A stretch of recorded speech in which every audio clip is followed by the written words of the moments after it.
following your lead, I'm following this feeling. I'm conquering the spirit, I'm busting through the ceiling.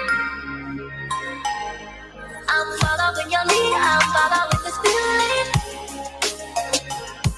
I'm conquering the spirit, I'm busting through the ceiling. I'm following your lead, I'm following this feeling. I'm conquering the spirit, I'm busting through the ceiling. I'm following your lead, I'm following this feeling. Conquering the spirit, I'm busting through the ceiling. Busting through the ceiling, busting through the ceiling.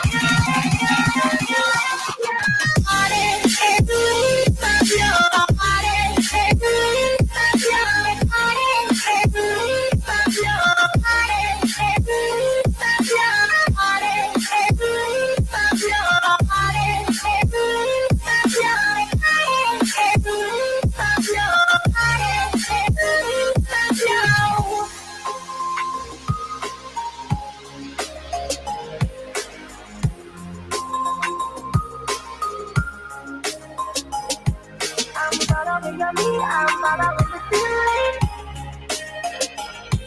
I'm conquering the spirit, I'm busting through the ceiling.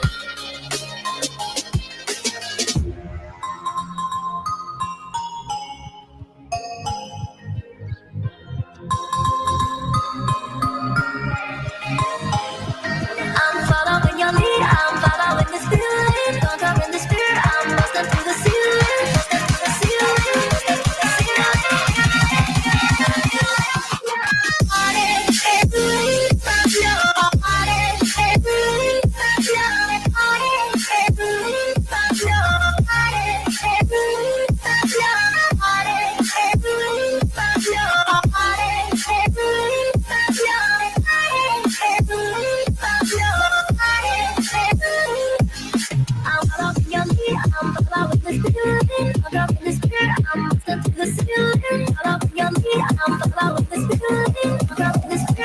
One, two, three, go!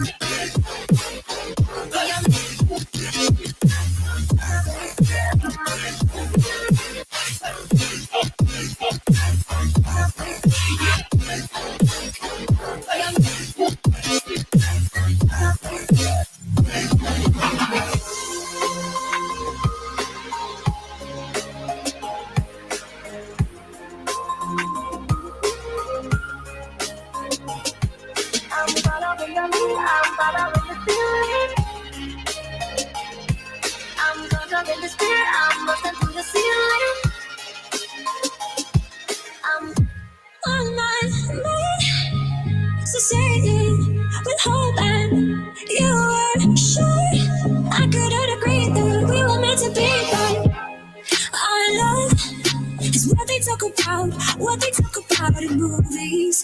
Our love is what they talk about. Yeah, we were warm and free, and you know everything about me. So warm and free, and you know everything about me.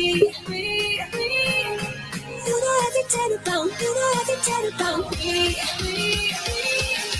You know everything about me. You know everything about me. You know everything about me. You know everything about me. You know everything about me. You know everything about me. You know everything about me. You know everything about me. You know everything about me. You know everything about me. Save me from myself. I really need your help. I'm going under. Save me from myself. All I really ever wonder is if I really going under.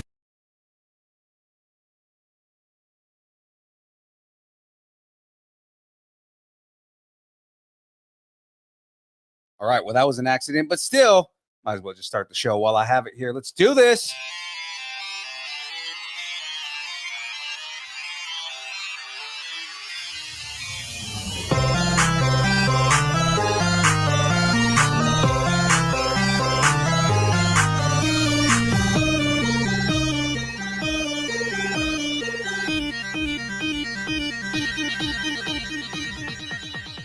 Distance Nerding.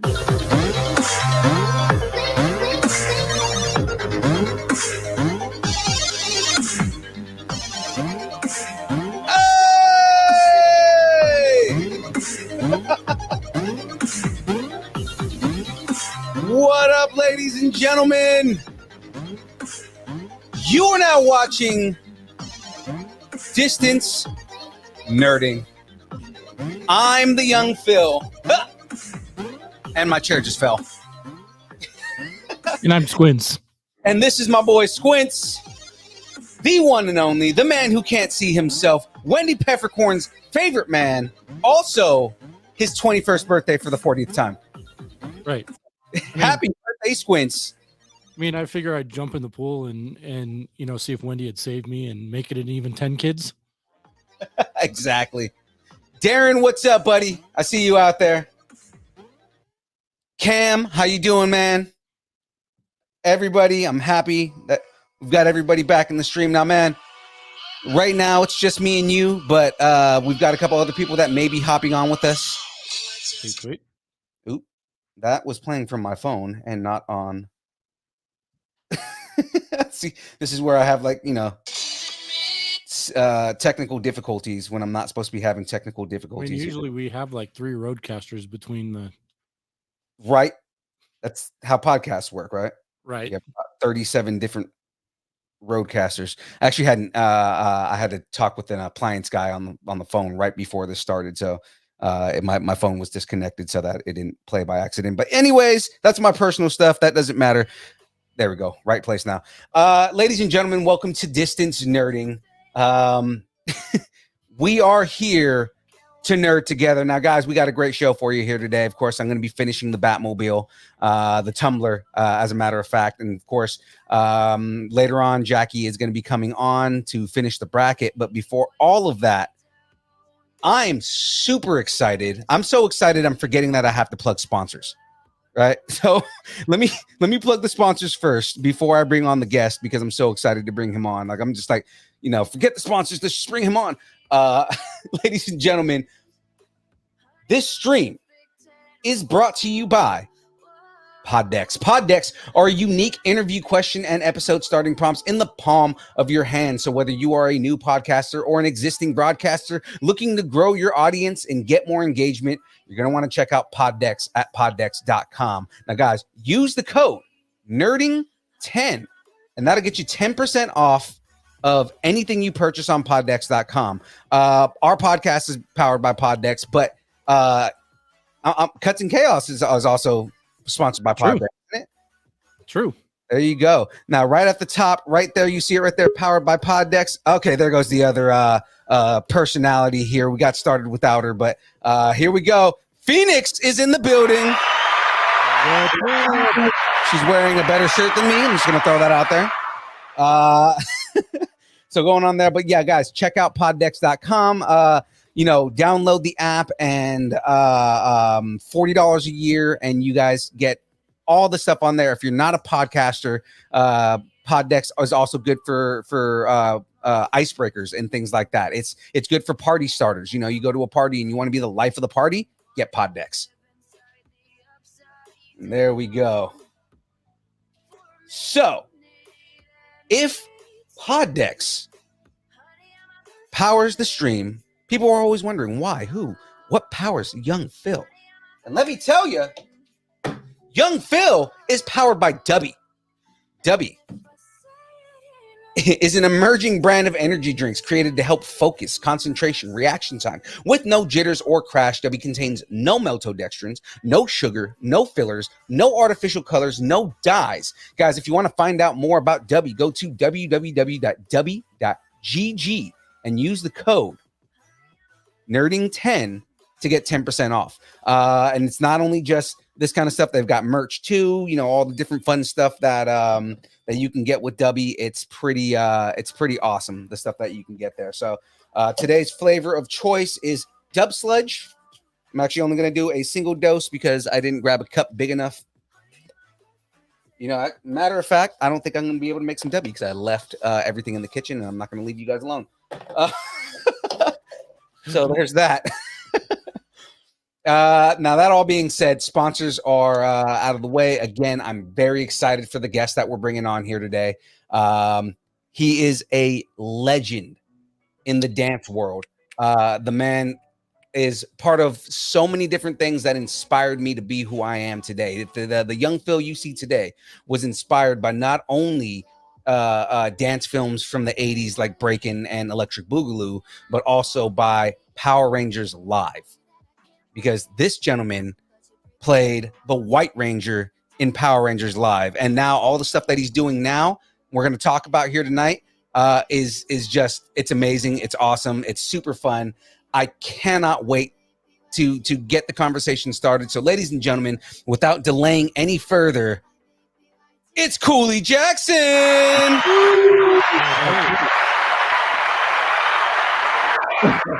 There you go, all your adoring fans right there. Hold on. Hey, kids. And actually, to go along with that, because the kids are excited. Yay. Shut up and take my money. All right, there we go.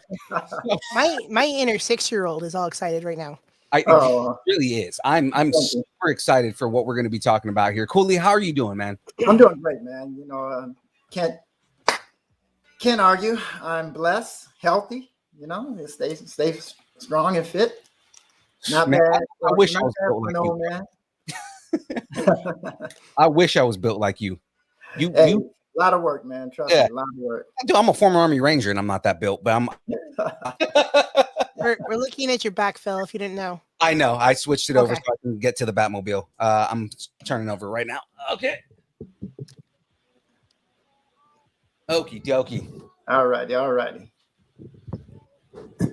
So I'm a little curious. Is this something you've always, and excuse my gruffness, I was worse 3 days ago. So I'm still a little getting started. So is this something you always wanted to do? Like with being an action star and acting, or is there something you always wanted else to do? And like, geez, I should have, or maybe in another world I'd be this. Well, with street dancing, I like to tell people is, when you are young, when I was growing up, we couldn't afford dance classes. Mhm. So we had a dance teacher. Her name was Miss Brenda Blanchard. And she used to let us go into her class, and we used to just fool around, hang out. We really didn't do the jazz, and we weren't really in the class. So it was just somewhere we just would hang out and do our stuff. We started looking at cartoons as well as jazz dancers doing coffee grinders and splits and things like that. And we started putting that to music. So technically, that's how we kind of found a love for it. To be honest with you, two things drove us to be street dancers. Number one is money. Okay. Number two is women. So Yeah, I mean, that's honest. I 100% tell you that was when I got into dancing. That exactly was in my mind. It's like, oh, they're gonna love that we're dancers, Well, when we was growing up, we used to have dances in the jam auditorium as well as rec nights and stuff like that. And then I played football as well, but you have your football players and you have your regular people. And then you have your high cheerleaders, you know the story. There's movies made about all that. But what the movies don't capture is, where does the fame game come on the other side of the coin? And as a street dancer and break dancer, we had all the women because the women like to dance and the jocks didn't like to dance. And then we would do the street dancing. So now we got all the crowds, we got all the girls want to hang around us. So it's a win-win situation. Right. So to answer your question, that's what really got me into it. So you're stealing their girls on the down low. Well, we say the attention.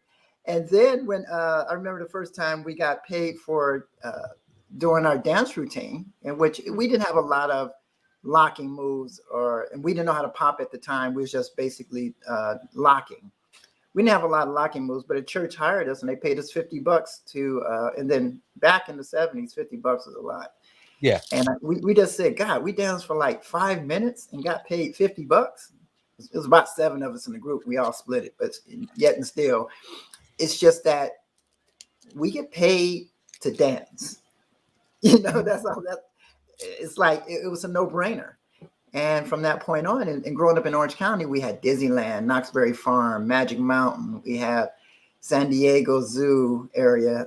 Then the TV shows, Midnight Special, Gong Show, Hot City, Kicks, Solid Gold.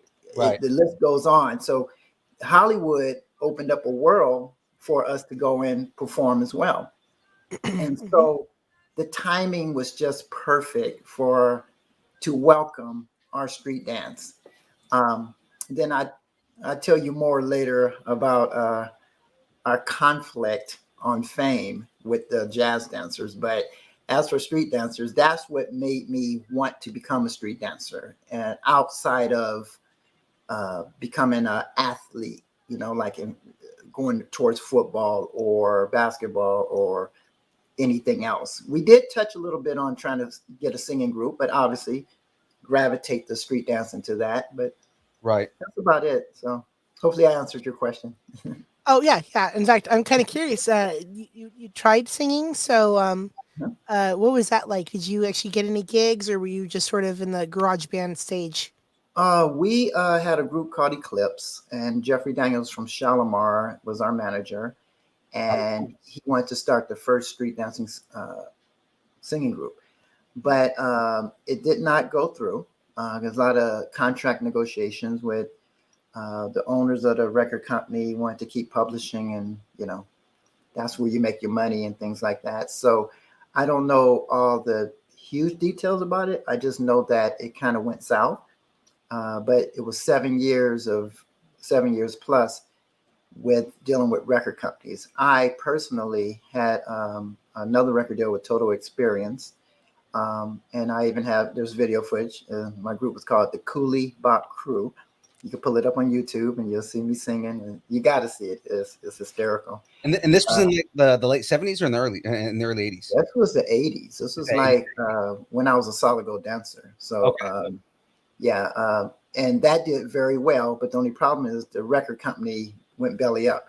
The company, their biggest act was the Gap Band.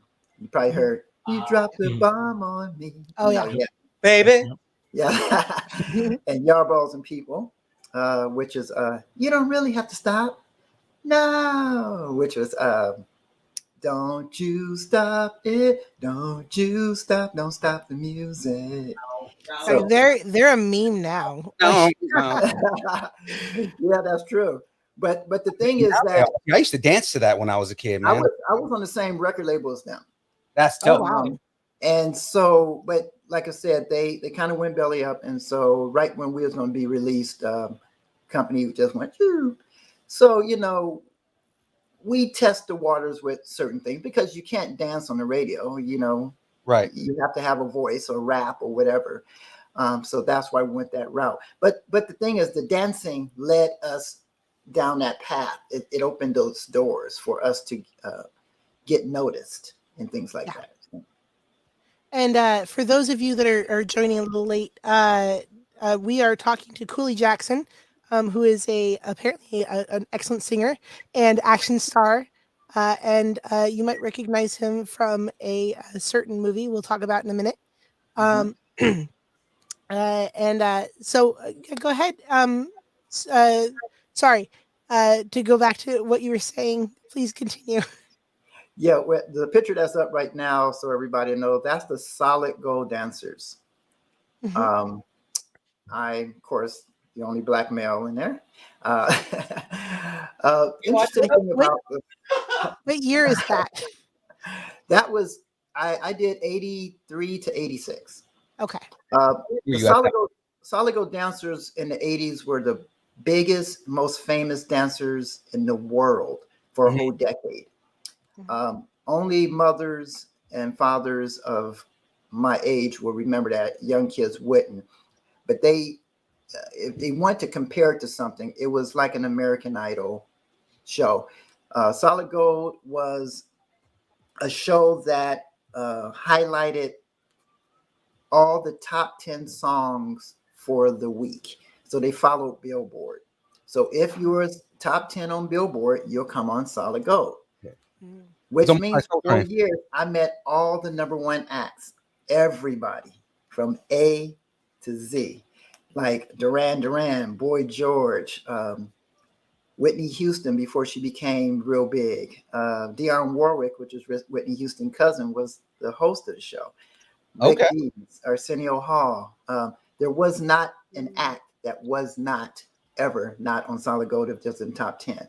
So I became friends with a lot of them. Not only that, they used to ask for our autographs for their kids because their kids was into Solid Gold and went to meet the Solid Gold dancers.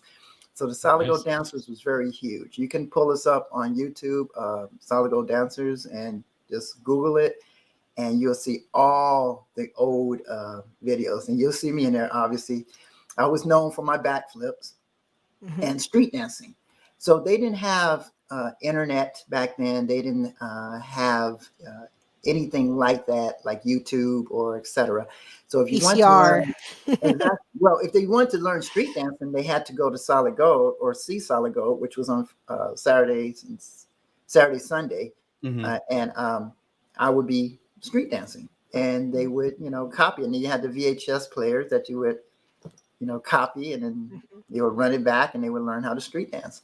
So I'm probably a grandfather of teaching a lot of people out there how to street dance, because if only way to learn it and know it is to go to Solid Gold. The other show that was also on was Fame, and I was on that show too with Debbie Allen, and they did street dancing on there. But the thing with Solid Gold, because I was on Soul Train, which showed street dancing, Solid Gold, Fame, and that was basically it. If you wanted to learn how to do the dance or you want to see it. So it's kind of cool that I was blessed enough to be in the right place to share that with the world, James says grandfather, or more like really cool uncle. He was a really cool uncle. Okay, I can go for that. Right? make you feel a little bit better about it, right? Yeah, it makes me feel a lot better. The uncle of street dancing, we'll call you. Yeah, that's what we call it, street dancing, because everybody call it breaking. Breaking is a style. It's not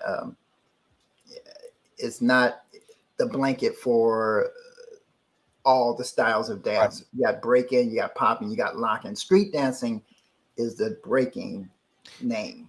Do you care for those of us who are not familiar with that level? Because I'm a ballroom and classical dancer. Not entirely familiar with those styles. You mind explaining the styles to me? Well, I'll put it in your language. I do ballroom as well. Okay, what if they call the foxtrot ballroom? Like, for instance, erase ballroom, but they say, "Oh, you know how to do it a foxtrot?" You'd be like, "Yeah." They said, and then all of a sudden they did the cha-cha or the tango. You'd be like, "No, you just said foxtrot. Yeah, that's a style." But ballroom is the blanket name. Street dancing is the blanket name. So you have a comparison, Okay. So if they would have started ballroom off with an actual style, then it gets caught up into it. Same thing with Michael Jackson. He does the backslide, but he calls it the moonwalk. The moonwalk is a whole different move. And it's in circle, like you're on the moon, like you're floating. The backslide is sliding backwards. Right. Especially it has nothing to do with the moon. Right. Yeah. Like in the street dance world, because it's not just like the moonwalk is just one move in a whole like dichotomy of dance moves. Well, the moonwalk is a circular motion move, like you're floating, like with gravity. But it makes sense because that's called the moonwalk. Backslide is you supposed to be sliding, look like you're walking forward, but you're going backwards. So Michael Jackson mixed the two up, and he started calling the backslide the moonwalk. But when people say, "Do you know how to do the moonwalk?" It's like, yeah. Then I do something else. They say, no, the other move. Oh, you mean the backslide? Yeah. So it's the same difference. It's the same difference. It's how things are delivered. So, as a uncle of street dancing, I'm one of the ambassadors out of many, like Poppin' Pete, who was an amazing dancer. You got Crazy Legs, Wiggles, Casper. You got a lot of people. It's Alpha Anderson. We're all out there trying to play cleanup now. We're trying to clean up and let people know the correct names and what it is really about and the history behind it. Mm-hmm. Because when we're gone from this earth, we don't want to leave this empty hole that people have to fill with their own knowledge. For instance, there's a lot of street dancers out there right now doing street dance moves and calling them different names. Mm-hmm. So when they're doing an actual street dance move, I say, oh yeah, you're doing the which ways. No, we call that so-and-so something else. I'm like, what? So it's kind of like we just need to lay the Bible for street dancing. Mm-hmm. So when we go on, it will continue and pass on. And like I tell a lot of my street dance partners, I tell them, I'm saying that it's sad that tap dance kind of broke the street dance era with Sammy Davis Jr. and James Brown dancing in the streets, doing their tap dancing for money. Mm-hmm. And not one person in this new generation, I ain't gonna say one person, let me scratch that. There's a low percentage of people who know what any street tap dancers' names are, mm-hmm. And they are the actual backslide in our world in street dancing came from a tap dancer. Yeah. Bill Bailey. So I'm saying that he's a street dancer. Oh, Philip Bailey. Whew. Not Philip Bailey, but I was gonna say Philip Bailey. That Bill, I think it's Bill Bailey. Bill Bailey. And he's the one who has the credit for creating that backslide. Mm-hmm. And again, you can look at all this up on YouTube. Mm-hmm. But the thing is, my point is, they don't know who Jimmy Slide is, the Nicholas Brothers, Mm-hmm. They may know Sammy Davis Jr., or they don't know Sabian Glover or Sabian Glover, man. You watch that dude's amazing. Yeah. That would be a really cool documentary, wouldn't it? Well, see, that's the thing. Yeah, to connect the two, to start it off with tap and see how it emerged into street dancing, because it's one big family. So my point is this. If you become a football player in the NFL, they make you learn the history of football, which you should know it if you're going to become a football player. Right. I feel the same way with street dancing. If you're going to be a street dancer, you need to know the history behind street dancing. How did it start? Where did it come from? Yeah. It's stupid to do something you don't know the history behind it. Yeah. Doctors don't just hop on the table and cut you open. They do the 7 years of schooling in order to know what they're doing. It's the same difference. If you can be great at what you know how to do, but there's a trifactor. You got to know the history, you got to have your talent craft, and you have to know how to negotiate and deal with money, because you got to know the value of what you're doing. You don't want to get used. You don't want someone to take all the money and you're doing all the work, because there's a small little window in what you're doing. Then you get older and you can't do it no more. Right. Yeah. So we, as a person who is looked upon as a high person in street dancing, I'm trying to help and educate the new school. That's what it's about. So I'm affiliated with a group called Street Dance Roots, and again, you can find that online. And we are pounding the pavement and doing an award show, and we're doing a lot of things just to let people know that this is what it's about. So just carry the voice on, and hopefully people will listen to us, and not just be cocky and do what they want to do, because that's what killed things. Right. You got to respect and know the history of where it all comes from. Like, especially with these art forms and everything like that. Like, I've always had an issue with anybody who will talk about they're a part of a certain genre but not respect the roots of the genre, because it's like, are you really a representative of that genre, especially when it comes to dance, when it comes to hip-hop, when it comes to anything like that? How can you be a representative of that genre and not know the history of it? Exactly, because martial artists do it.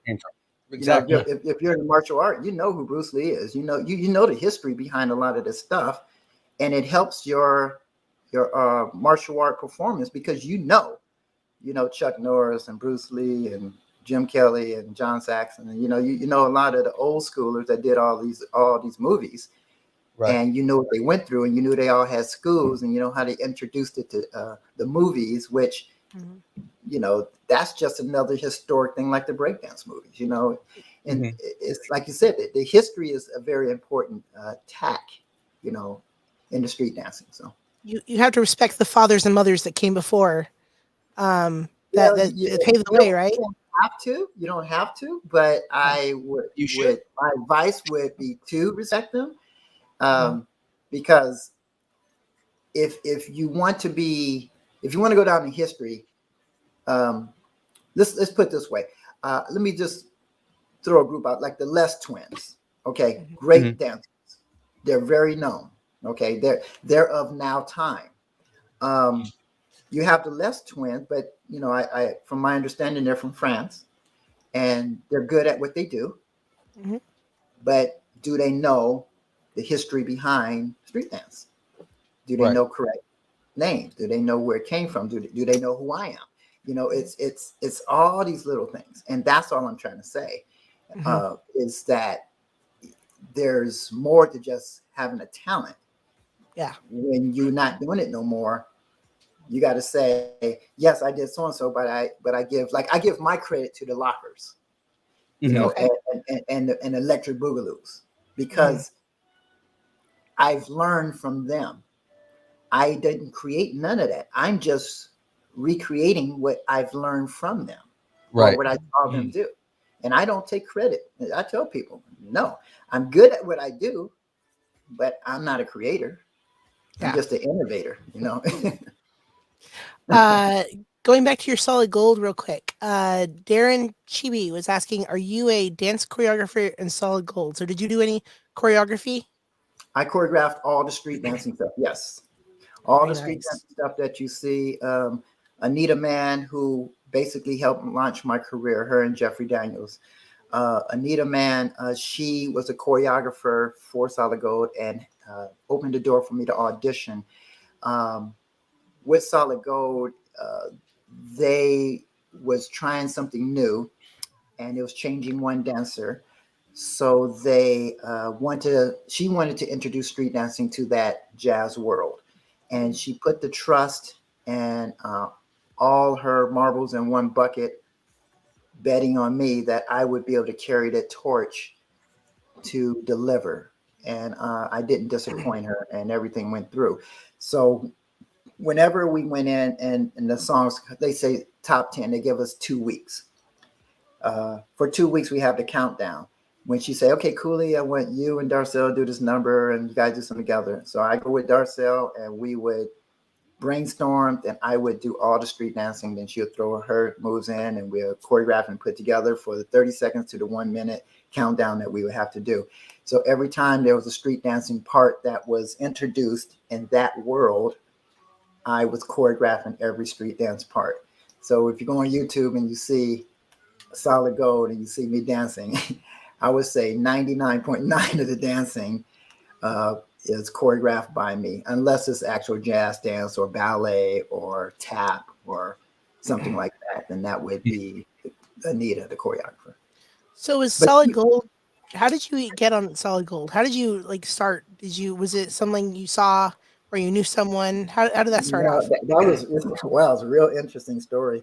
Um, with my life, it's kind of like swinging from limb to limb. It's kind of funny, but I was in Japan with my friend Rodney Johnson, and I was doing street dancing in Japan, and street dancing wasn't big in Japan, so we were like Supermans, you know, on a planet. Right. People That's completely different now because like now street dancing. but in Japan, they respect us. You know, we're top notch because we helped start all that. You know, but anyway, so I was in Japan, so I came home to visit to renew my visa because, as you know, when you live out of the country, you have to leave for 1 day, then come back whenever you're on a visiting visa or tourist visa or wherever the case may be. So I came home for like a week or two, and at that time, later found out that Alpha was presented by Anita to become a solid gold dancer. Well, she didn't really say that, but she hinted it. And Alpha was basically saying that no, he can't do all those styles. He only does one style. He does like ballroom and swing and stuff like that, and locking. And he said, but there's one person I think that you want to check. Why don't you try Cooley? But I think he's out of town. So she ended up calling me. Fortunately, I was home at my mother's house. It's just a timing thing. And we talked, and she said, if you're free, come on down to KTLA, and I want you to, try out for the show. And I said, okay. So I came on down. So it was me, Mr. X, and Deputy. We were on stage. A lot of executive producers, director, lighting people. It was like nothing but big wigs. She was talking to them, and she came over to us. She said, okay, I want you guys, I'm put some music on. I just want you guys to dance, just freestyle. She put some music on, and then actually the other solid gold dancers were sitting down with their legs cross stretching, watching us.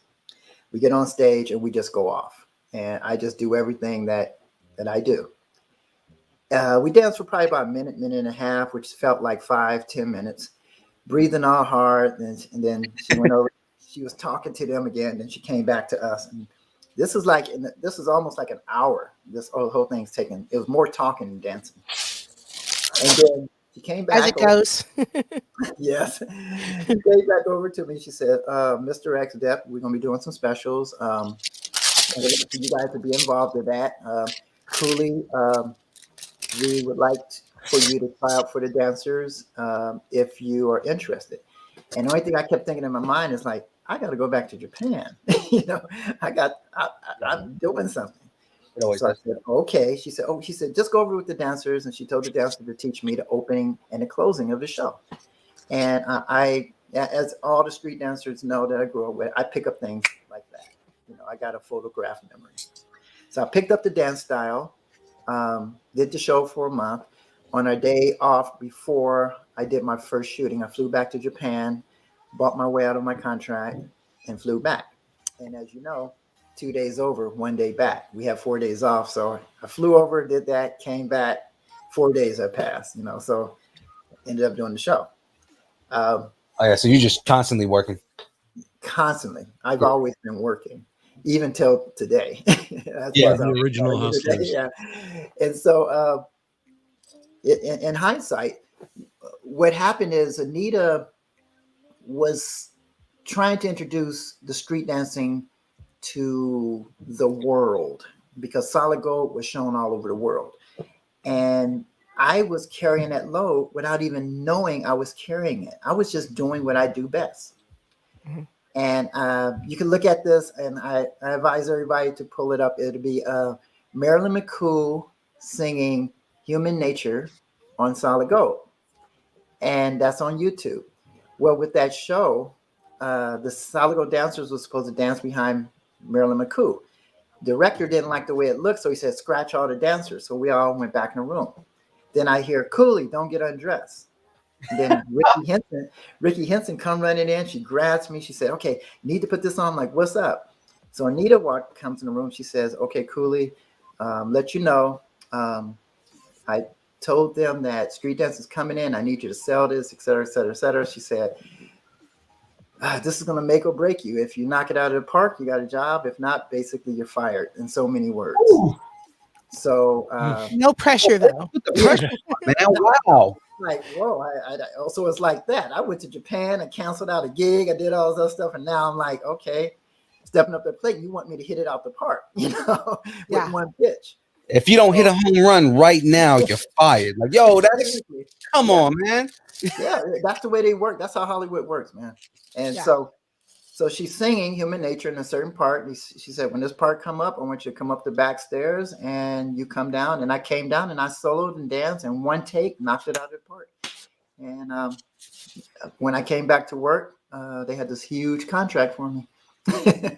Man. And so that's why I did 4 years instead of 1 month.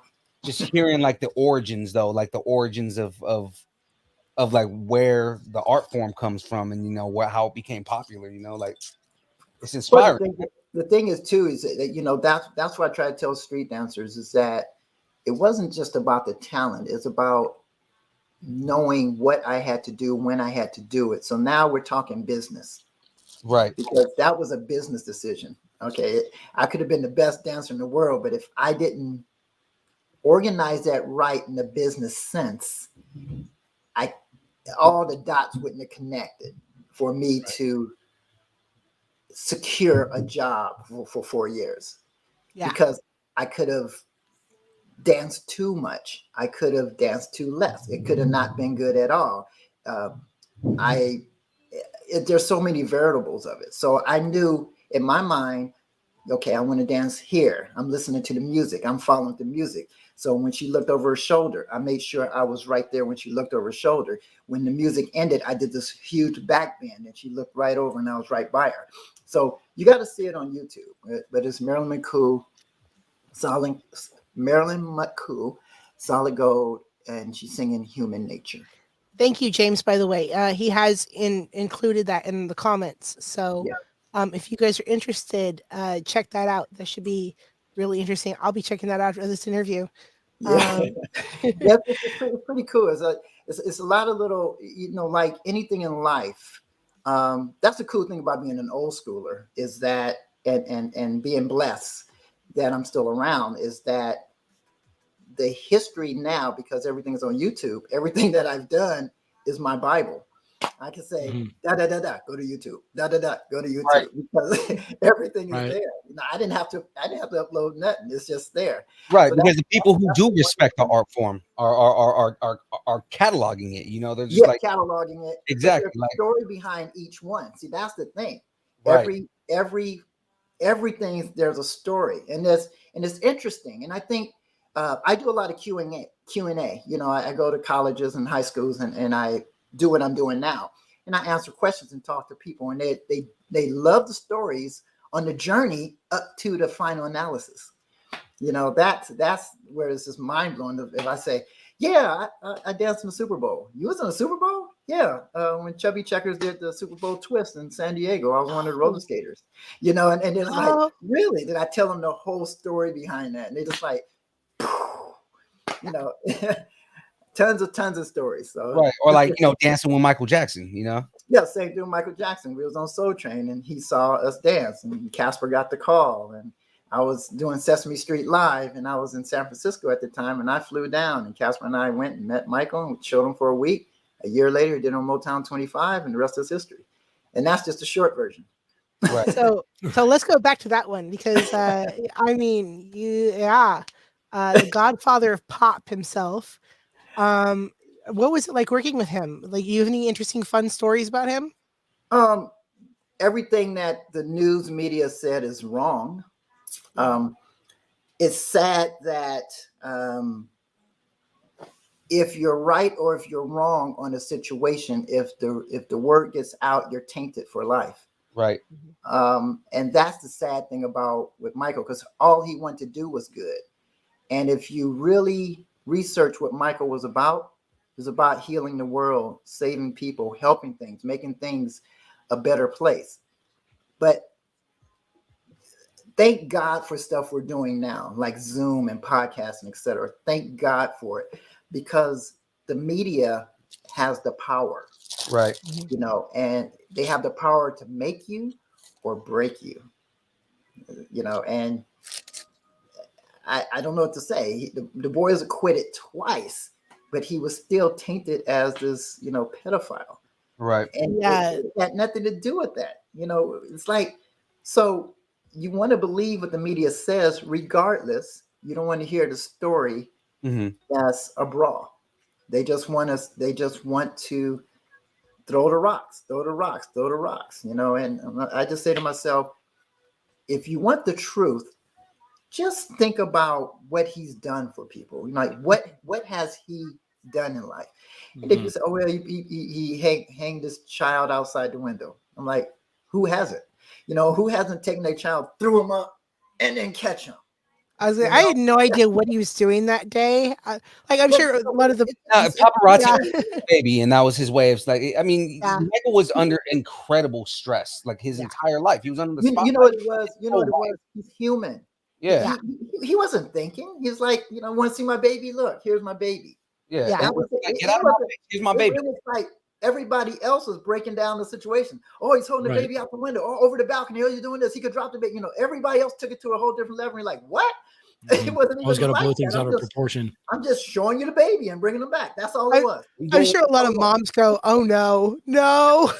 Exactly. But I could go on Yeah. YouTube right now or TikTok and I could show you things that's 20 Oh, times yeah. worse than what he did.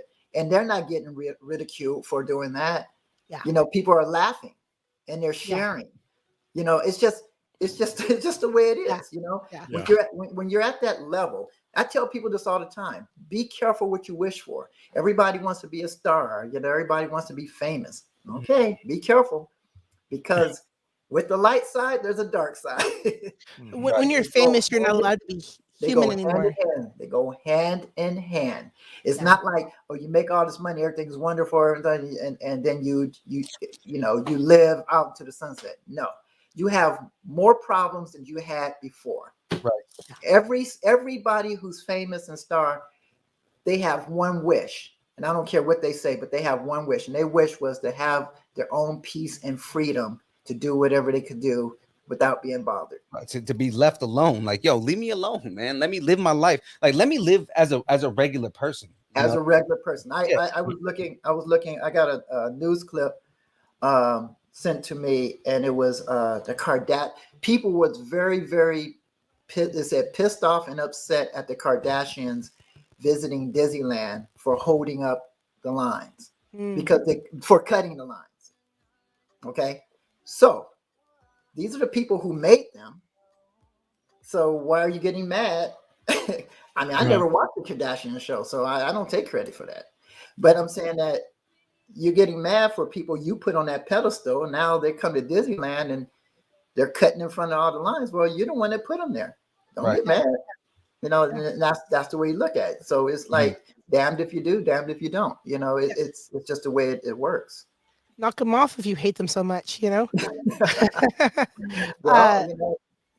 don't follow, don't do things. But there are constantly millions of people watching them, for whatever reason. But hey, that's their cup of tea. I don't sweat it. I don't care. They can do what they want to do. Only thing I'm trying to say is, one thing Michael Jackson always tried to do is he would cover up and he would leave the house to not be recognized.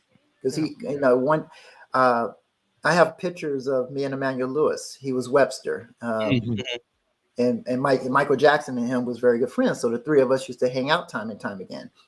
And what Michael used to always say is that it sucks. And I said, what? He said, you could go down the street to McDonald's and I can't. I'm like, yeah, it does suck, huh? And then I just go to McDonald's. By the way, do you want anything? It's true though. Like, I mean, he couldn't live a normal life. He couldn't live in a way where people just didn't bother him for just living. And he wasn't being scrutinized for everything he did. Now I'm gonna throw something in the mix, and this isn't a fact. This is just a hunch. And you guys ready? Hopefully you got your seatbelts on your chair. All right, the question is he really dead? It's the Elvis theory, right? Right. Well, it's even better, because if you really think about it, the boy's been changing his identity all throughout life. Yeah, it's true. He has a motive to fake his death. Yeah. He was badgered twice for sexually involved with children. He couldn't live a normal life. At least he was accused, right? There was so many extortions towards him. He was getting out of the business. He had, this is it, was the last performance. This is it. Right. They added 20 more shows to his agreement that he did not agree to. There's so many, if you look about how all these things happen, and this is what basically made me go, is that They the were casket? drugging him too, apparently. Like they were slipping Well, him drugs. that's what we see. We don't know the real story. Yeah. Was he drugged or was he faking it? You know, you have all these things where you did not really see him come out of the hotel. No one really seen a body. As for the Jacksons, he was the golden boy. The gold, he's Michael. He's not Tito. He's Michael. Right. So And there are literally jokes about that. You know, it's like he is Michael Jackson. He ain't Tito Jackson. He's Michael Jackson. well, my point is, during the services that was on TV, they looked pretty calm for their golden boy to be gone. There was more historic, like people being distraught over Whitney Houston doing hers or James Brown than Michael, and he was supposed to be bigger than both of them times 10. Right. And the Jacksons all had glasses on. They were just sitting like real quiet and still. They didn't, it wasn't like Paris. That was fake tears, and what she said, it just didn't seem real. It just seemed staged in my mind. So, who can buy an island? Who can live the rest of their life, with infinity money? Who could keep a secret? The Jacksons are good at keeping secrets. You ain't lying. I'm just saying, it's not a Tupac, it's not an Elvis. This is a different story. The casket was closed. James Brown's casket was open. Whitney Houston casket was open. Yeah. How come Michael's was? Closed casket would be like if he got shot or something. Right. Or really decapitated or something. Something real bad. He's supposed Not there. Yeah. He quote unquote died of a drug overdose. So I mean, like, and not a self-induced drug overdose at that. Technically, it was his heart just stopped. Yeah. Technically. So, but there's just little different things. Like the doctor. Okay, he did what? He lost his practice and he did a couple of years in jail. But you think you don't hear from him now. You think I think he was paid off very, very, very, very, very, very well. Very, very cushy jail, by the way. They don't really mention it's not like like the way you see in movies. This is a man who was accused of giving Michael Jackson drug to kill him. Yeah. How did he get off so easy? I mean, it's just too many. Especially if they were staging it. Like if they were staging something like that, that's that. He was gonna take fake time. Is basically what it was. If anybody could pull that off, it would be Michael. And wouldn't it be the ultimate in our history of the world if Michael ever showed up again? That would just blow people's cranium. I'm not dead. Jesus, basically. So yeah, but like I'm saying, that's just me.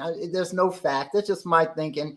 There is a couple of documentaries on, I think on, I know you find it on YouTube, but it might be on Netflix or whatever.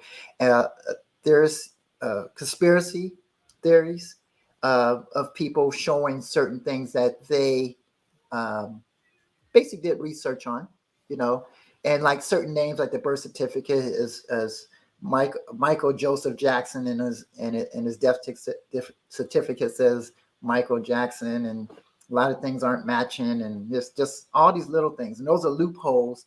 So if you ever come back alive, or whatever the case may be, you aren't officially dead. Yeah. Because the FBI can doesn't close your case if you're not buried under the right name. Right. Exactly.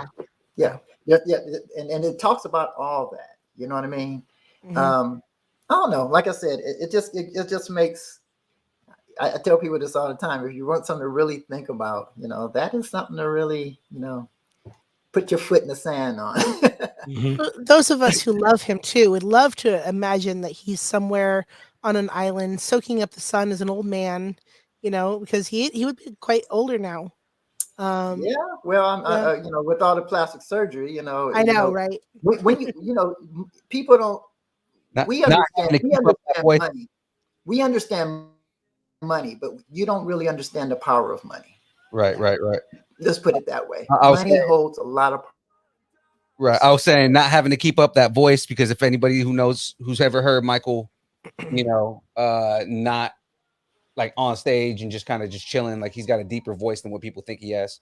And that's my point. He could just be like you said, just living it. He could still have it. Matter of fact, he could be walking among us.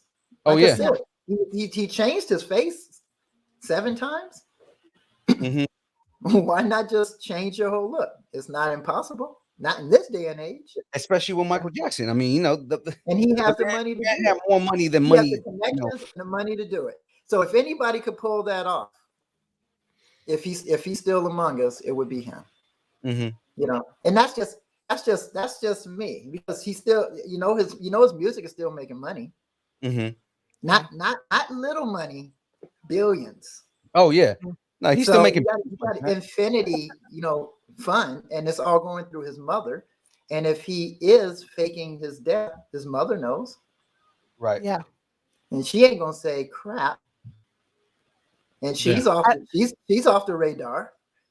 Oh, we don't even know his relationship with his family. Like, would you? I have family that I would like fake my death and never tell them. Like, I mean, Exactly. I'm sure Joe doesn't know. yeah. Joe passed away. No. Didn't Joe pass away recently? Yeah, Joe. He passed away not long after Michael. Yeah. So that's what I'm saying. So I'm sure Joe did. If he did do it, Joe didn't know about it because that was I don't think Joe. Well, see, I don't. You probably could find this too. Joe Jackson was interviewed after Michael passing, and he was also trying to promote his new record company. Yeah, I remember that. Mhm. Now, I remember how offended how as can a a father lose a golden boy, and all he's thinking about is a record company? You know what I'm trying to say? It's just like, I have 4 kids. And there's no way I'm going to be thinking about nothing but the situation. because all that did was make Joe look like even more of like the selfish prick that everybody thinks he is as it is. That's exactly right. So anyway, that's just my thought in general. Going through some of the comments, James thinks that you should start a conspiracy theory podcast. Michael's still alive. Here's my. And let me tell you why.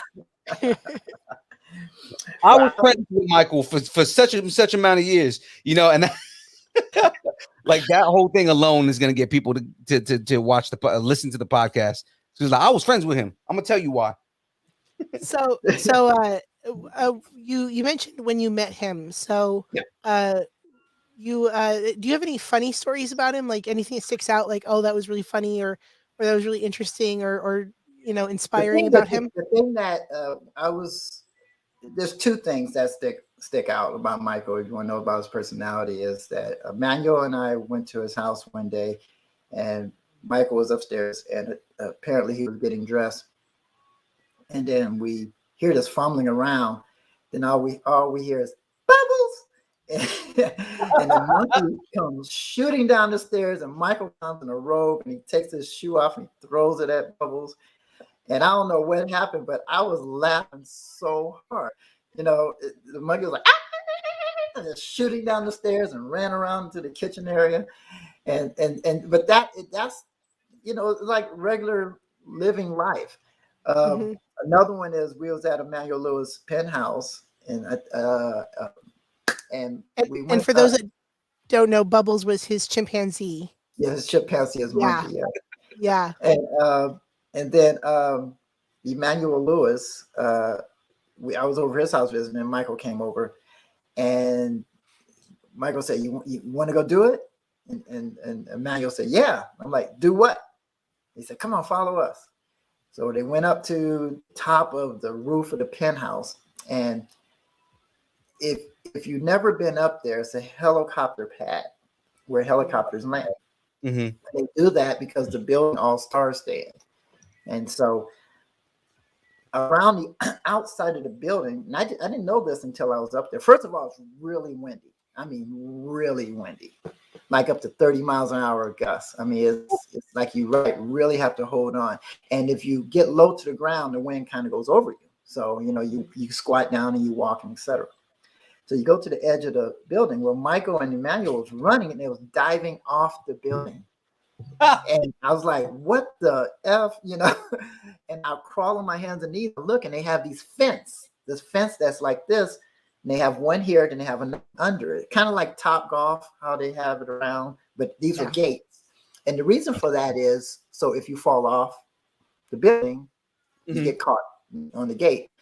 And so they were just doing that, and it was hanging over, big high risers. And I was glued to that roof. I would not stand up. I would not jump. I was like, you guys are some crazy SOBs. Ain't no way in the world I'm gonna do that.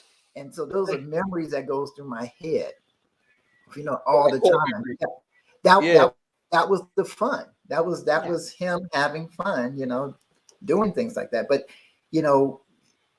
I would never do stuff like that. But that's just my experience, because when I, as a solid gold dancer, I had moments where I time with a lot of different stars, like or Michael or people, but not long, but just long enough where we would watch movies, and just, I can't tell you moment to moment. I can only tell you the big things. There's something that I'm going to remember for life, But that's what type of person he was. He was just a down-to-earth person.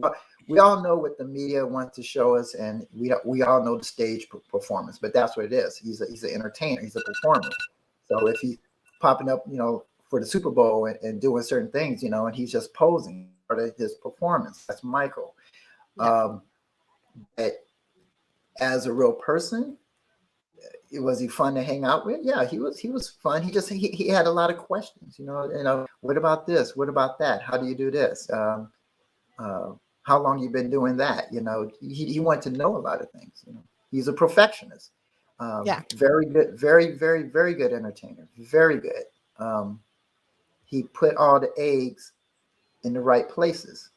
Casper and I was blessed enough to show him how to do the backslide. Casper worked with him more than I did. He didn't give us credit. He paid us. But he didn't give us credit. The credit is bigger than the paycheck. And you say to yourself, that would have set us up for life. To say, like, these choreographers that came up with the quote unquote moonwalk. Exactly. Quote unquote, because moonwalk is a whole different monster. But I mean, that's what people know. At the time, we didn't know. No one knew it was going to go to that level. We've been doing it. That's like that's like if you did a TikTok move and people were doing it and they seen it, then all of a sudden Taylor Swift does it, and all of a sudden it becomes bigger than the moonwalk. Right. You know what I mean? You'd be like, wait a minute, we've been doing that on TikTok, and she does it once, and now the world's acting like they've seen it for the first time. Right. It was like that. It was really, it's no big. It was no big deal to us, but to the world, it's like they never seen it. I'm like, well, we've been doing this for 10 years plus, and he does it once, and now everybody's giving him the credit. That's not fair. Although, thank you so much for that very human moment about him, because those are very rare from those who knew him. That's the cool thing is, allegedly he's not with us anymore, and it's nice that out of everybody in the world, I'm one person who can experience and share my time, in his presence. So the chat is asking about Neverland Ranch. If you were hung out there enough to kind of know what that place looks like. I've been there a couple of times, and Michael used to have us go down and dance for a lot of the cancer kids in the theaters. They would run around because he's opened up his whole place for that. I'm very saddened that the Jacksons didn't purchase it. Michael, it was tainted because of all the. First of all, Michael didn't like Santa Barbara because of what happened with the district attorney. Second, the place could have been. It could have been another tourist attraction. It probably would have made more money than money. Michael was buried there. If it was open as a tour about his success, I would have got his old house he grew up in. I would have put it in that park. I would have turned it into a whole theme park. Kind of how Graceland's the big thing right now, or just kind of like how Graceland is. But it's like I said, that's just me, you know. But when you have money, I guess stuff like that doesn't matter, you know. So yes, it was okay. It was like a miniature golf Disneyland, you know. In fact, I'm looking because I you just mentioned that, like, what happened to Neverland Ranch? Apparently, it went into foreclosure. That's From interesting. I could be wrong, but I never, I only go off of what I hear or if I find out about something. But from my understanding, and again, I could be wrong. A prince, not prince, but prince, an Arabian prince, Prince. Yeah, yeah. Oh, a prince. Yeah. Arabian prince, bought Neverland and gave it to Michael as a gift, and Michael did not want it. And then later, it got willed over to Santa Barbara, so they own it. So the city And Okay. owns it. the city owns it now, but Michael did not want it, but he had to sell it. The prince bought it and then gave it to Michael as a gift. And so that's it's just in and outs with that story. But right now it's like weeds and grass, and I hear that it's not a good looking location right now. Yeah, it's like a shell of what it used to be. Yeah. Yeah. Here's But, hoping someone. Here's hoping someone gets a heart one day and makes a well, tribute to him. I bet you a dollar to a donut that somebody has probably tried to buy it. And it's not only that you have to buy it from Santa Barbara, which they're going to obviously ask for a nice amount of money, but you have to get the rights to utilize it to, I would say, promote the Jacksons, to talk about their life. And they're so private, they're not gonna okay that. Right. No. So it's just not going to work. It wouldn't be a good investment.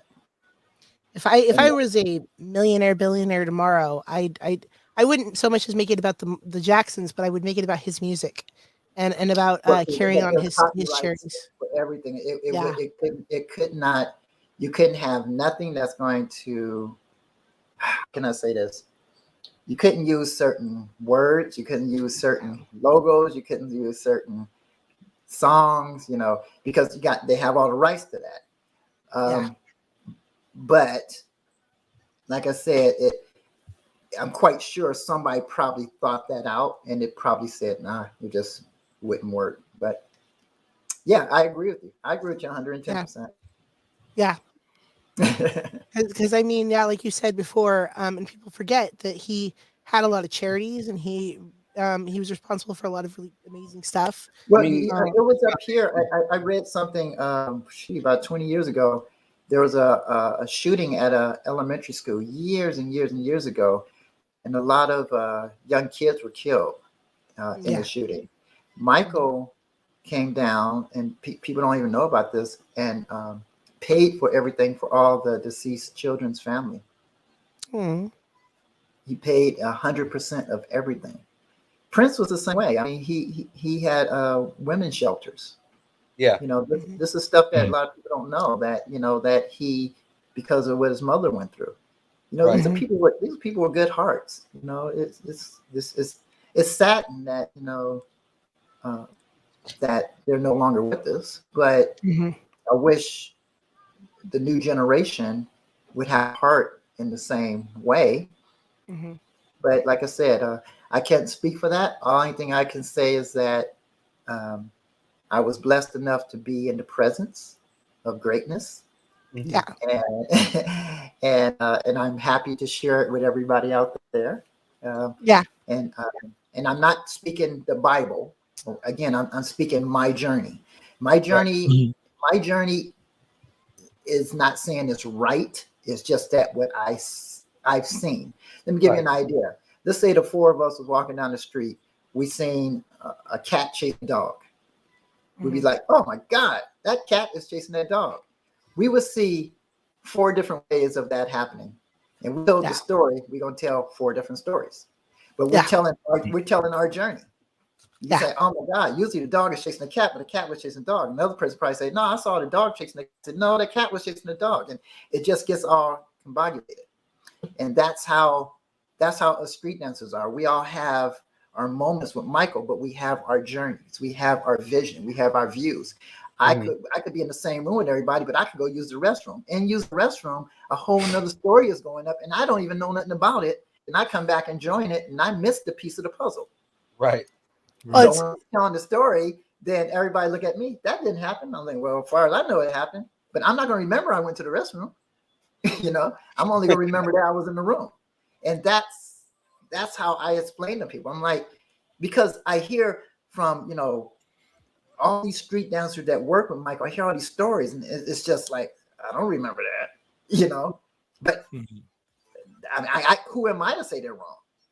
They'll say, yeah, you could be right, but I don't remember it. I'm just saying I don't remember it, but that was your journey. Right. So, and I tell them, I just tell them to give me the same respect. I just tell you what I remember. Well, I mean, human moments are probably the best part of doing this. Being able to it's almost like being in the room with him too. We get to be in the room with you in your memory, so it's kind of cool. Right. We'll move on actually because the chat is already asking about the one thing that I'm sure everybody's thinking about, which is Power Rangers. Yes, and that's kind of where I was trying to move on to too. I mean, not trying to move away from that stuff because I mean, again, I was mentioning that the dance part is a big part of me. I was a break dancer in high school, and the movies that you were in and the movements that you were part of were big influences to me. But then also for that too, Power Rangers, man, we got to get into. And you mentioned Sesame Street too, and I didn't know about the Sesame Street joint. I didn't know about Sesame Street. Yeah. Yeah, Sesame Street. I performed with a lot of. I was blessed to perform with Jim Henson, for Jim Henson, Charles Schultz, and for people who know, he created Snoopy and the Peanuts. Right. Mm-hmm. Yeah. Howie Mandel, Bobby's World. Bobby's World. Yeah. And Spawn, Power Rangers. And Power Rangers, there's a long story and there's a short story. So I just cut to the other part. So, you've got an hour. So I mean, right. We can do a long or short, whatever's easy for you. But we're technically on like number 3 of what I've done. We just saw the go with Michael. Now we're on this, and we're talking like I got over 24 different huge stories. So, but anyway, nevertheless, hired with Saban, basically being an understudy for Jason Frank, and never met Jason Frank. I know Walter Jones. We're very good friends, and he's the Black Ranger, original Black Ranger, Walter. And Walter is an amazing, amazing person. I think Jason Frank is an amazing person. I think all of them are. Amy Jo, all of them. And I'm proud that they have this legacy to hold on to, because at the time, the show was cheesier than the cheese that you can imagine. It was like, so hard to watch. But when you're as a kid, it's like, oh my God, you see that? You see that? We was all into it. Mm-hmm. I had no clue that it was going to be that big. But when the Green Ranger got killed off, I think that was a huge moment for Fox and Saban, because I don't think the Ranger stuff was hitting a high. They know that the Green Ranger, which was a bad Ranger, which was created by Rita, and then all of a sudden became a good Ranger with the Power Ranger, then it was killed off. But when they introduced the White Ranger, it took it to this level of Michael Jackson. It took it to that that absolutely high level. And I was fortunate enough to be hired to be the understudy, like you have stand-ins, you stand in, and whenever the actors leave and they want to continue shooting, they'll do pickup shots and etc. And through Anita, once again, she was hired as a choreographer for the live show. So the live show paying, just to say, a lot of money, a lot of money compared to a TV show. Right. Oh, wow. Well, if you know by a TV show, yeah, to gain fame, a lot of the Rangers didn't stick around. It's because of not getting the merchandise and wasn't being paid what they Right. needed to get paid. So let's just put it that way. So that's why they're a little bit bitter about situations, and they're trying to recoup their losses now by doing, Comic Cons and things like that, in which they well deserve it. They should have been getting merchandise. Period. Right. Period. And that really sucks that they got the short end of stick with that. But I'm glad I didn't have to be a part of it. I, on the other hand, the Power Rangers so big. They had 2 live shows. They had the West Coast and the East Coast show. So it was me and another guy named Sonny. Sonny was the West Coast Power Ranger. I was the East Coast Power Ranger. It was 6 big rig trucks each, 2 buses, and then we flew a lot. And so for 2.5 years, we traveled around to sold out audiences all over the world doing this show. And I try to tell people, TV show is one thing, but doing it live, that's the real Rangers, in my opinion. No disrespect towards the Power Rangers on TV, and because they are the godfathers towards making that work and put it on the map. Mhm. But every night I couldn't fake it, shake it, and I had to bring it. Sweat coming down my face, eyes burning, can't breathe, it's hot, mask is fogging up. It was so many variables. You're on a stage that's 7 feet tall, and one wrong step, you got these spotlights in your eyes, and you're off the stage. So you have to, and then you're fighting and you're flipping and you're doing all this other stuff, and you have to make it look real. So it was like every night we had to bring it.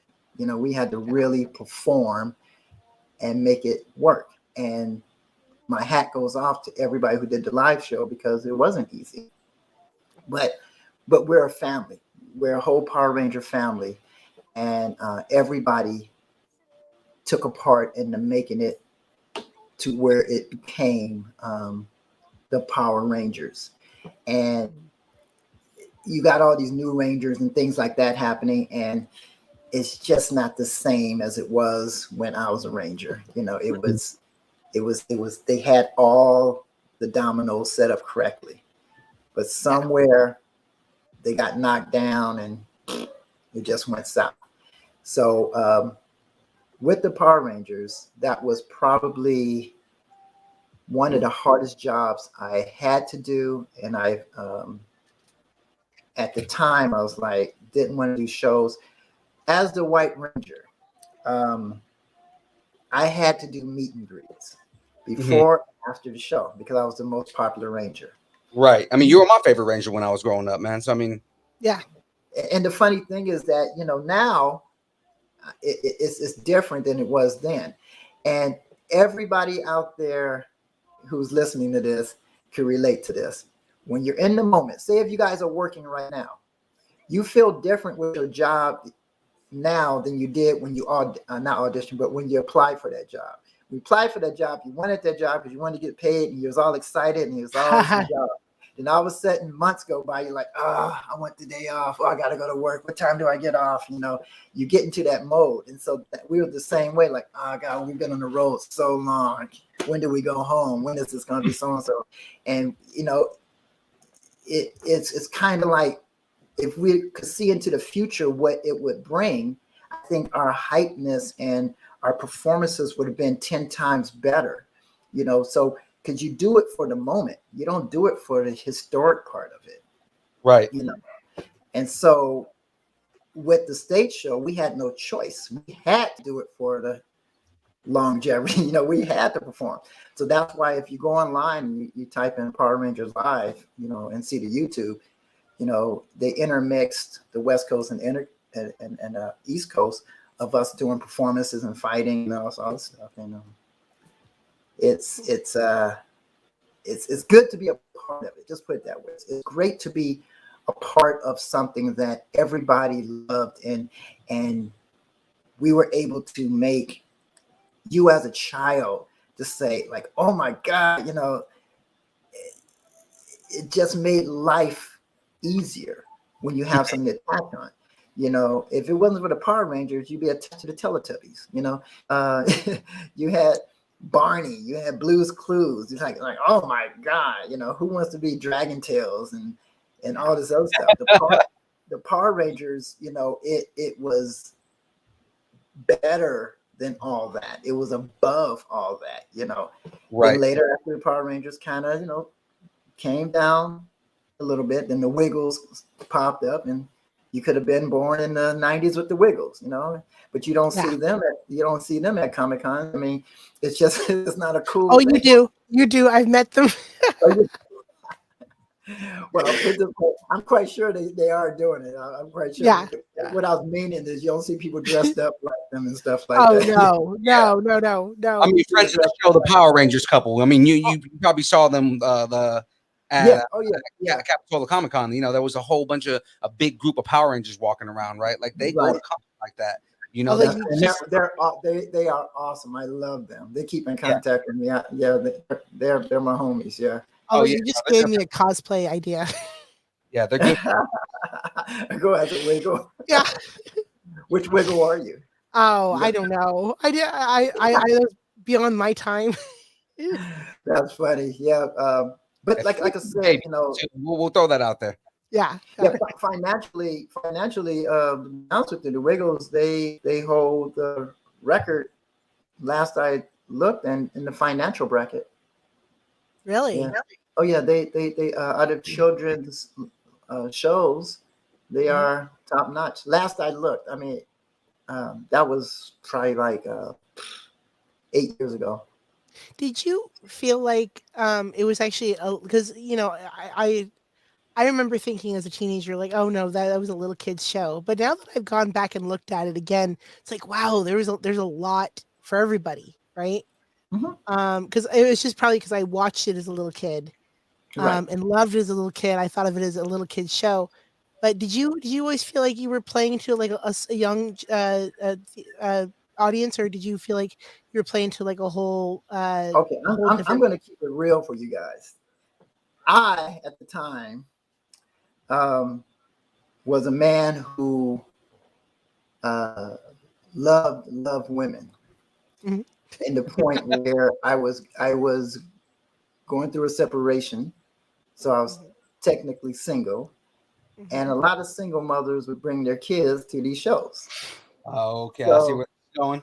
Yeah, so you see, you know, us as 21 people per cast traveling around could do some damage, you know, with dating women and seeing women and stuff like that. So that's number one. So that was like, it was like a concert, you know, and you make the kid happy, the mother gets happy, and then, you know, you go out for a drink and you meet up and da da da da da da. So it was like some kid out there, his older brother or his younger brother might be a Power Ranger. And so you know, each city that we went in, you know, it was a journey for us. I kid you not, we'd come in, bus or the plane, we'd go to the hotel, we'd take our stuff, we'd go to our room, and each of us had a lot of times I would have my own room, but I would have a roommate with the Blue Ranger. And so we put our bags in the room, we'd go downstairs, we'd say, where's your nearest mall? And we'll go to the mall, and we had our Power Ranger jackets on. And then we would walk around, and it's all advertised that we're coming to town, the live show and stuff. Yeah. And we used to go into a store. They no longer have it. It was called the Oak Tree. They had one called the Merry-Go-Round and Oak Tree. Those are men's clothing stores. Okay. And there was always young, beautiful women working them. And we would talk to them and we'd say, you know, we're in town. What is there to do? And we'd meet up with them, and they'd take us out to clubs, and that's what we did in each city. So we were dirty Rangers. We were, of course, the White Rangers. We were living our lives. So much sense. we were living our lives. Oh now, boy! On the stage performance, it was literally like Rolling Stones, Aerosmith, Michael Jackson type style concerts.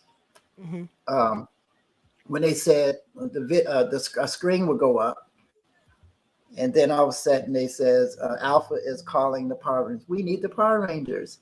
I need everybody help me. 1, 2, 3, go Power Rangers. And they say that, and all of a sudden Jaxson comes up on the screen and says, "What is it, Alpha? Are the putties attacking, etc.?" Now all of a sudden he says it's morphin' time. And then it says Mastodon, and then the Black Ranger would jump through the screen, which was a split screen, and the place would just erupt. Because that's the first time they're seeing the Rangers, because all they see is the bad people, Lord Zed, and all this stuff, whole story and stuff like that. And you can see this online. Yeah. And when White Ranger walked through, I could not hear the soundtrack. I could not hear the tracks. Yeah. You know, because it go Power Rangers right after they say Tiger Zord, and it's like, ah! And I would have to do my moves, jump off stage, do my martial arts, and do all this other stuff. So every night, I don't know if out there in a podcast land, if you ever been on stage and you feel that energy, it just makes you go 110 harder, regardless of the situation. So every night was like that. So we brought, like I said, we had to bring it. There's no way you could dummy down from that feeling.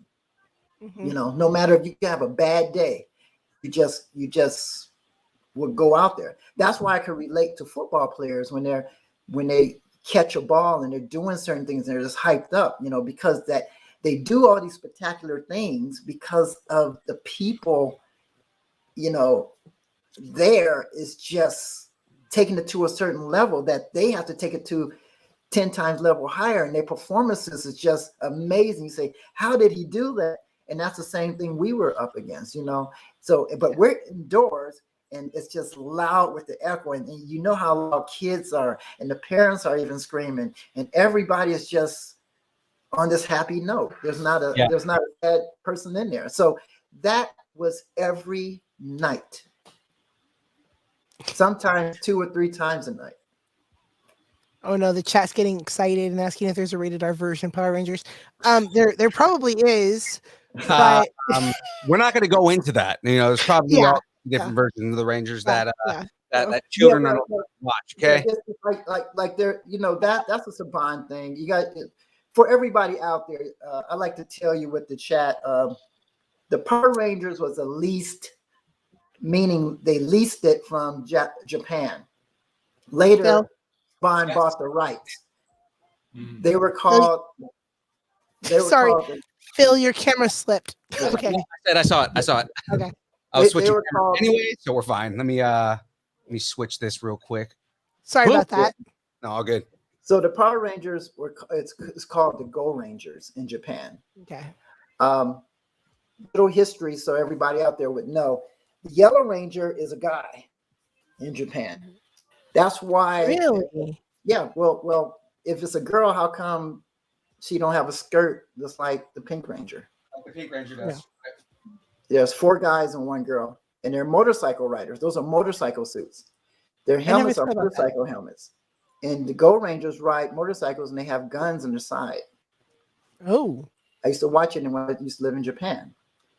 So Saban just brought it over and leased the rights. Later, end up buying the rights. So, and again, this is just what I've learned by being a fly on the wall. Right. The Green Ranger wasn't a part, that was a creation of Saban's company. White Ranger is a creation of the Saban company. The original 5 was created by Japan. Okay. So, thus, VR Troopers, I don't know if you remember them, and all these other, Big Bad Beetleborgs. Saban owned all that. So, all the Rangers after that is a Saban thing. But it kind of fell out of content. No love lost for any Rangers after the original 6, as I call them. But it lost its luster. Right.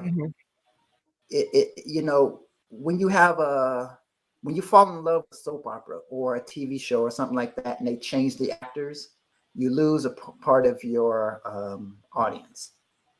Mhm. And the original 6 was loved by so many people that it really put the Rangers in the hole. And till this day, they're trying to climb out of that hole. Right. Because all I hear is when I'm at Comic Cons is the original 6, the original 6, the original. That's all I hear. And I'm Mhm. like, yeah, that was my French, the shit. You know, they were it. Right. And until this day, they're the same way. So I have no love lost for any of the Rangers that came down the pipe after that. You know, nothing but respect. But they just, it's not their fault. But the original 6,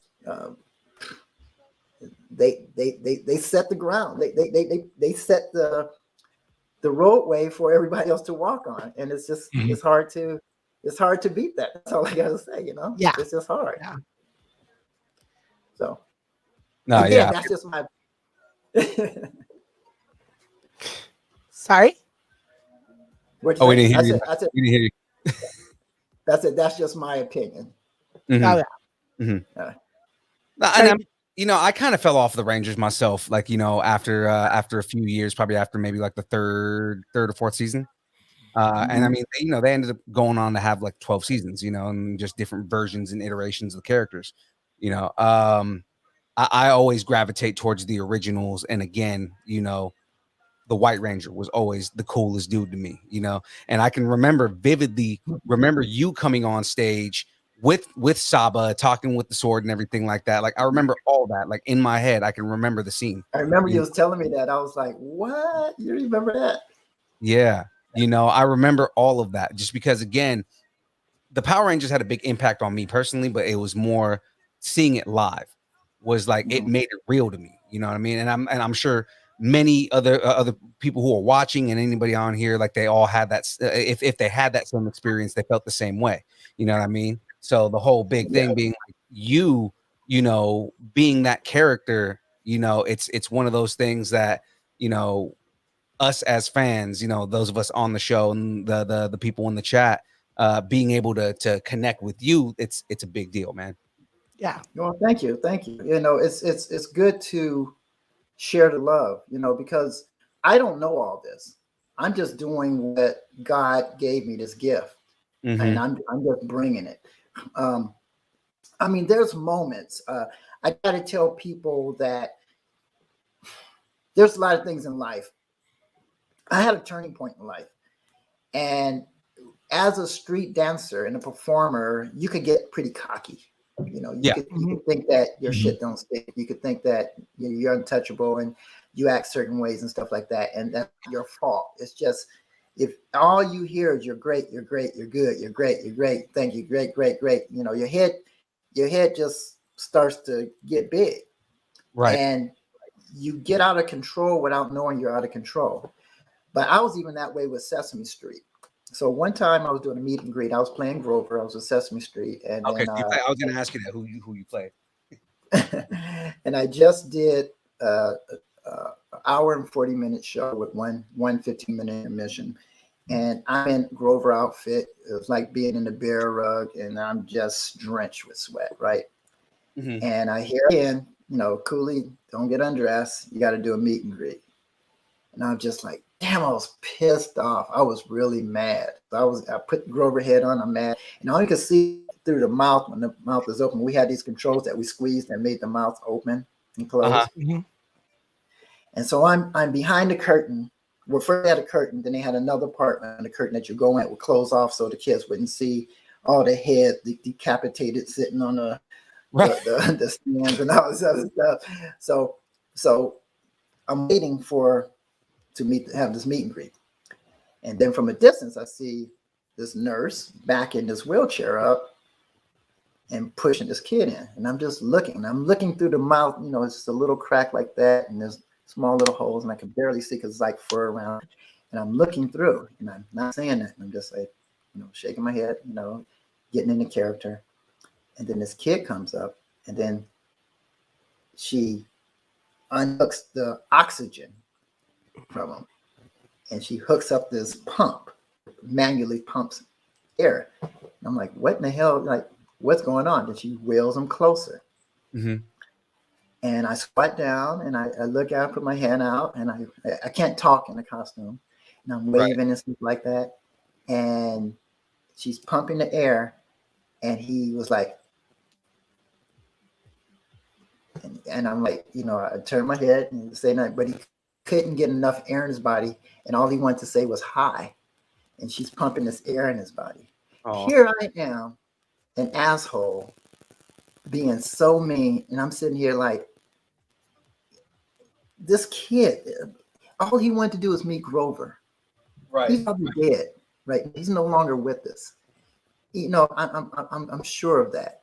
And here I am, arrogant, because I'm wet, because I was on stage. I don't have, 5 minutes to give the wish to this child for a childhood, character. And that was my changing point. So, right. He got enough air and he was saying hi, and I just started crying inside the costume. And from that point on, as I did characters like the Power Rangers and everything, my changing moment was I always delivered childhood fantasies like yours, for instance, and things like that, because I was fortunate enough to be hired to do that. Who am I not to want to live out your dream? I'm living my dream. Why can I live out your dream to meet someone you are looking up to? And I share that story a lot because, sometimes you got to get back down to reality. And since that happened, I live my life that way right now. And if I ever fall to the dark side, I think about the moment. You know what I mean? But it really touched me a whole lot, that, we do our meet and greets before the show, because after show, we are winded, we're tired, we're hot, we're sore, all these things. And then we got to do another show afterwards. So the costumes are going to the fans so they could blow it out, so it could dry the sweat. And then sometimes it doesn't. You get back into this nasty, wet. Yeah, exactly. It's like all these variables that people don't know about. So, but it affects us and it angers us, or we get pissed off and we like, da, da, da, da, da, da. And all this kid wanted to do was meet this character. You understand what I'm getting at? Yeah. It's totally. like, wow. So I share that with everybody, is that, when you are a performer and you do a lot of live stage shows, television is one thing, but when you're doing live stuff, there's a whole nother world that people don't understand what we go through. And as a performer, if someone has done this equal to me, and you are an entertainer, check yourself, because easy come, as easy as your talent has came, it could disappear like that in a heartbeat. And I mean, it's like what you were talking about earlier with, the Kardashians and putting them on a pillar. These people have helped make you the person that you are portraying. Exactly. And who are you to say, hey, well, I don't have time. Yeah. And I mean, you don't want to be. You get caught up in it. You get caught up in all that because, and being a product of it, I would admit I was the same way, but it took something like that. And I don't know what everybody's religion is. I'm Christian. I believe in God. And sometimes I think when you have your faith, God brings stuff to keep you straight and narrow. Now you can choose to do it or not to do it, but he brings, right up to your doorstep. Right. Now, I could have refused that meet and greet. I could have been an asshole and just said, no, I'm not doing it. I got another show on, and that's what people do. But this child's no longer with us. I fulfilled a dream. Right. And that is what goes through my head. Like, wow. Right. It wasn't a make-a-wish. It wasn't nothing like that. It was just a fluke. Yeah. He was there. He watched the show. His favorite character was Grover. Not Big Bird, not Cookie Monster, Grover. Right. Which I'm like third down. I wasn't even a star. You want to meet Grover. You want to meet me? You want to meet Grover. You want to meet Grover? I So, mean that I was gonna say that goes into that whole, like, you don't want to be another example of not meeting your heroes, right? Because they tell you, you don't want to meet your heroes because your heroes will disappoint you, and it's like for you to realize that ahead of time and be like, I don't want to be, this reason why the kid, is traumatized and hates Grover for the rest of his life, and he dies that way, feeling that way. Like, you want to be something uplifting and add to that love of that character. I find that commendable. You know what I mean? well, Where it's the you same thing. It's the become same thing self-aware. when you ask me to do this. It's the Mhm. same thing. I made time, and I Mhm. didn't just make time. I prepared for this last night for you guys today. Right. I have money. I have the whole setup. I got the lights. I got a recording studio behind me. I got the green screen. I got everything. I got everything set up. I didn't do it the last minute. Phil will Right. tell you I was here. 30 minutes before the whole Right. thing started.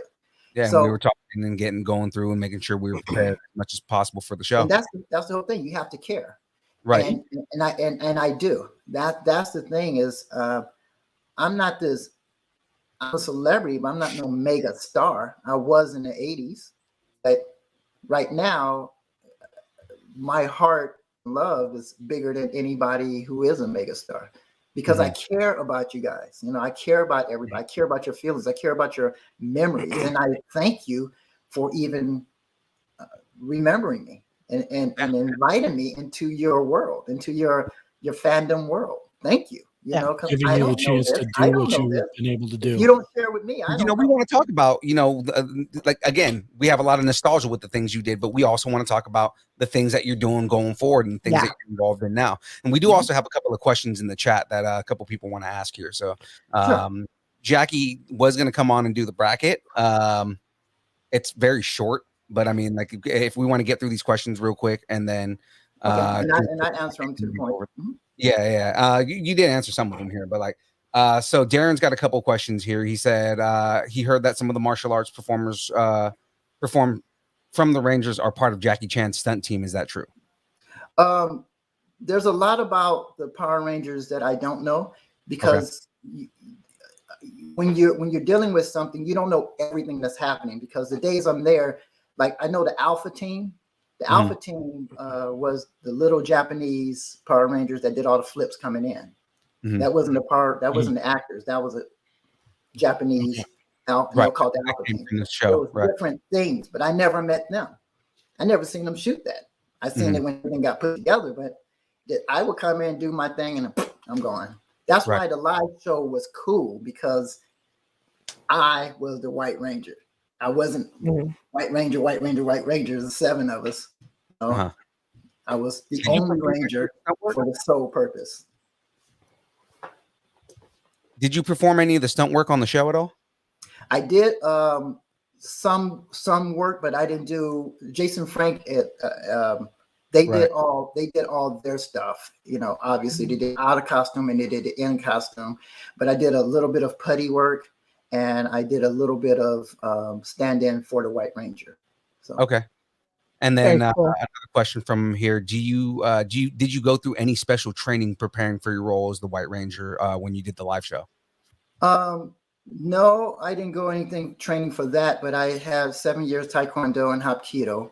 You guys remember the movie Last Dragon? Oh yeah. Yes. Oh yeah. I had the lead role for that. I turned it down for breaking.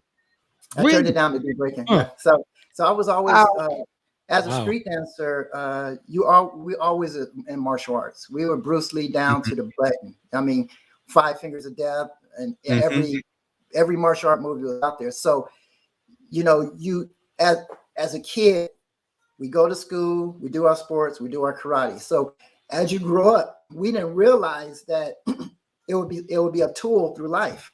It's almost like if your mother made you play piano, then all of a sudden 5 years later you're at a piano and you start playing and everybody's like, oh my God, you're great. And you're like, oh, I guess it paid off.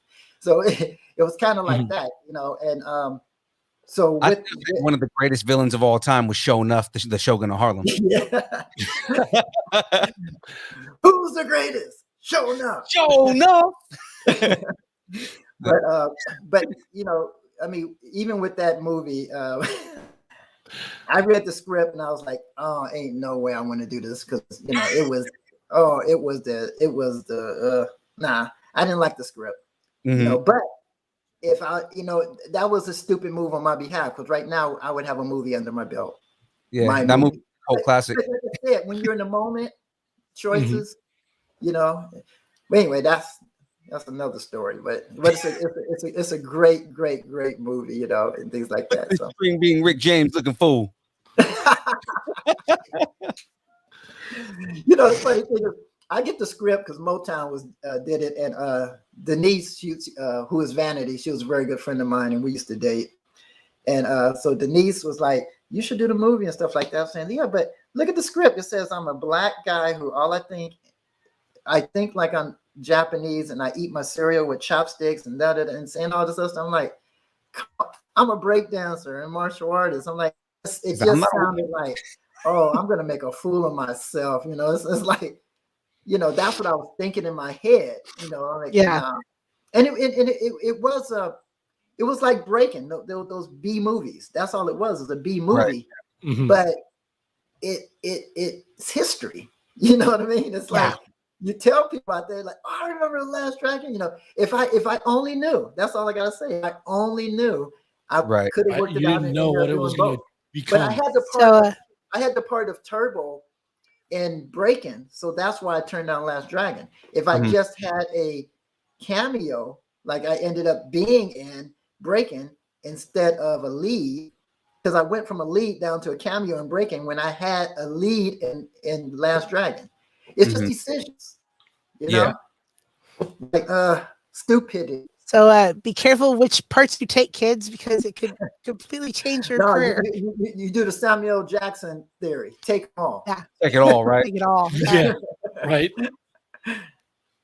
All right. Say no to nothing. Say no to nothing. I mean, that's a good or a bad thing, because that could also be when you saturate your career and people are just like, God, he just does anything.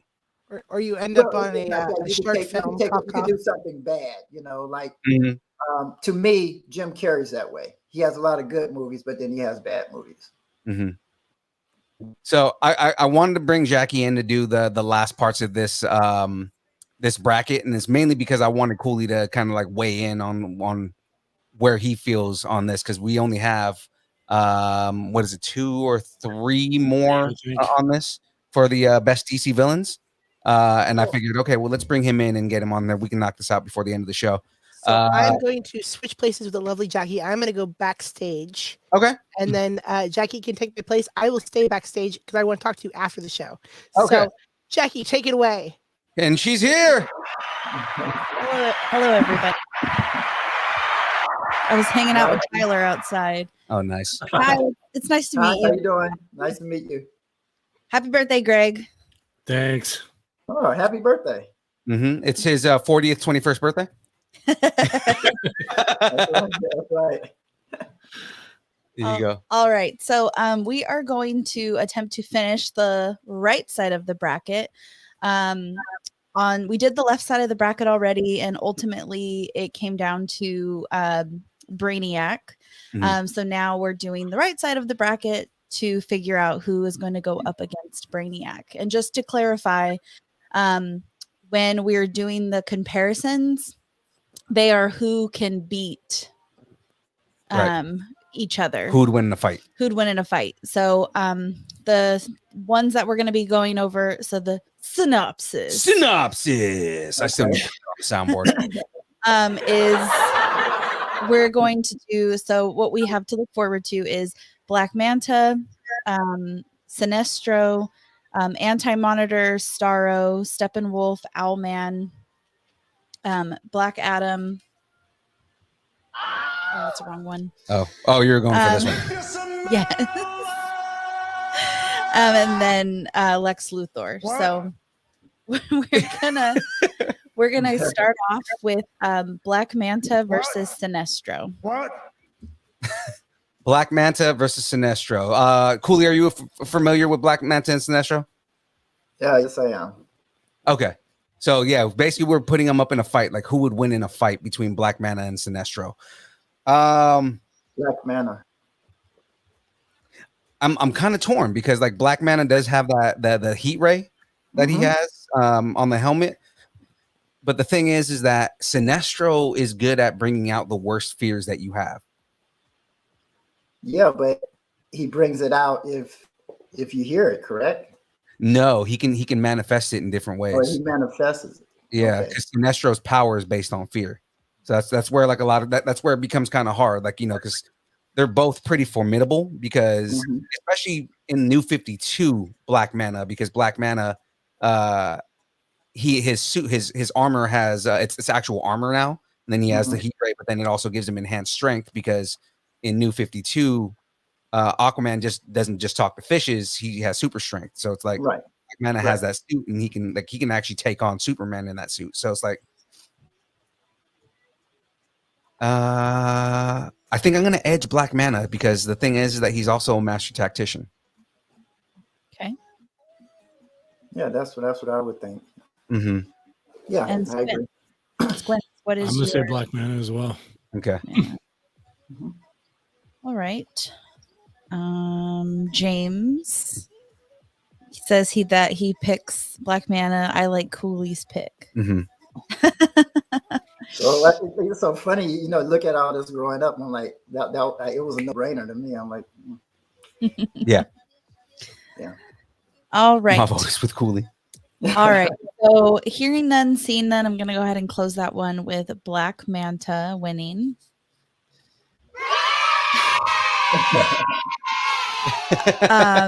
Next up, we have Anti-Monitor against Starro. So Anti-Monitor versus Starro. Anti-Monitor versus Starro. Okay. I remember who Starro is, but can you remind me of Yeah, Anti-Monitor? I can't remember Starro either. Okay, yeah. So the Anti-Monitor, he's a Green Lantern villain. He is, or I guess because it's more of like a galactic consciousness. But the Anti-Monitor comes from another dimension, and essentially, his whole thing is just destroying our dimension, right? And he has the Okay. power to do that. Through a lot of it's through manipulation. He can kind of just like mind control people. Right, and he can manifest himself like when he's at his worst. He basically takes over one of the Green Lanterns and essentially just attacks everybody. And it Okay. takes Ion to stop him. Ion is like the greatest of all the Green Lanterns, right? Okay, right. He's almost like the legendary superhero of the like the mythic hero of the Green Lantern Corps. Starro is he's basically a space starfish. Right? He's not from the sea. It He's was not from the it was a sea. thing. It was a He does thing not live in the last water. time. He's a space starfish that lives in space. Yeah, we were just making a Okay. big joke about that because we were like, no, he lives in space. He doesn't live in the water. We But he's just a fish. but I mean he's a giant starfish. He essentially he's another mind control character, but what he does is he can kind of like produce these mini starfish Didn't you say that there was like an Easter egg in a recent movie? in the Justice League movie. Oh, okay. They had like a little Easter egg of him, but he was actually in the new Suicide Squad movie. He was the main villain. Mm. Okay. And so he can manifest these little starfish and they attach themselves to people's faces, and then he can control like people, right? So basically he's almost like a parasite, you know, and he can Okay. he has like a collective consciousness that basically become bees for him. So like he can just like send people out to fight and he takes over anybody. But if you try to remove the star, it basically kills whoever is on like that star is on. It's almost like a reverse bee sting. Okay. Okay. Right. Okay. So Exactly. James said he's more like a space bee that converts people into his little drones. That's literally what he is. Even though he's a Okay, starfish okay. physically, he's more like a bee. So Alright. if the star doesn't connect to your body in any way, then he has no control over you. Right. Period. Right. Anti-monitor is better. Exactly. And that's kind of where I'm thinking is Anti-Monitor, just because the Anti-Monitor is a consciousness. Yes, and he that's can what kind of I'm invade anything. Technically, the Anti-Monitor could invade Starro and control Starro. exactly. Mm-hmm. Okay. Without even having anything on him or touching him, Exactly. being by him. Exactly. So what is your choice, Philip? Yeah, I say the Anti-Monitor. Okay. Why you, Greg?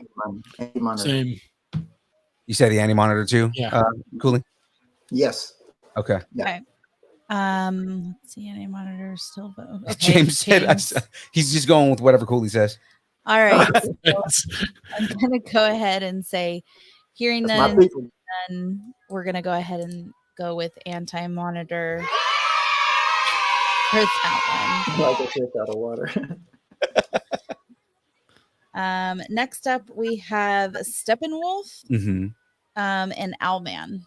Steppenwolf. I know Steppenwolf is, and I know that Owlman is like the opposite of Batman. Yeah, he's like the mirror world Batman. Right. I know who he is. Yeah. No, I don't know Steppenwolf.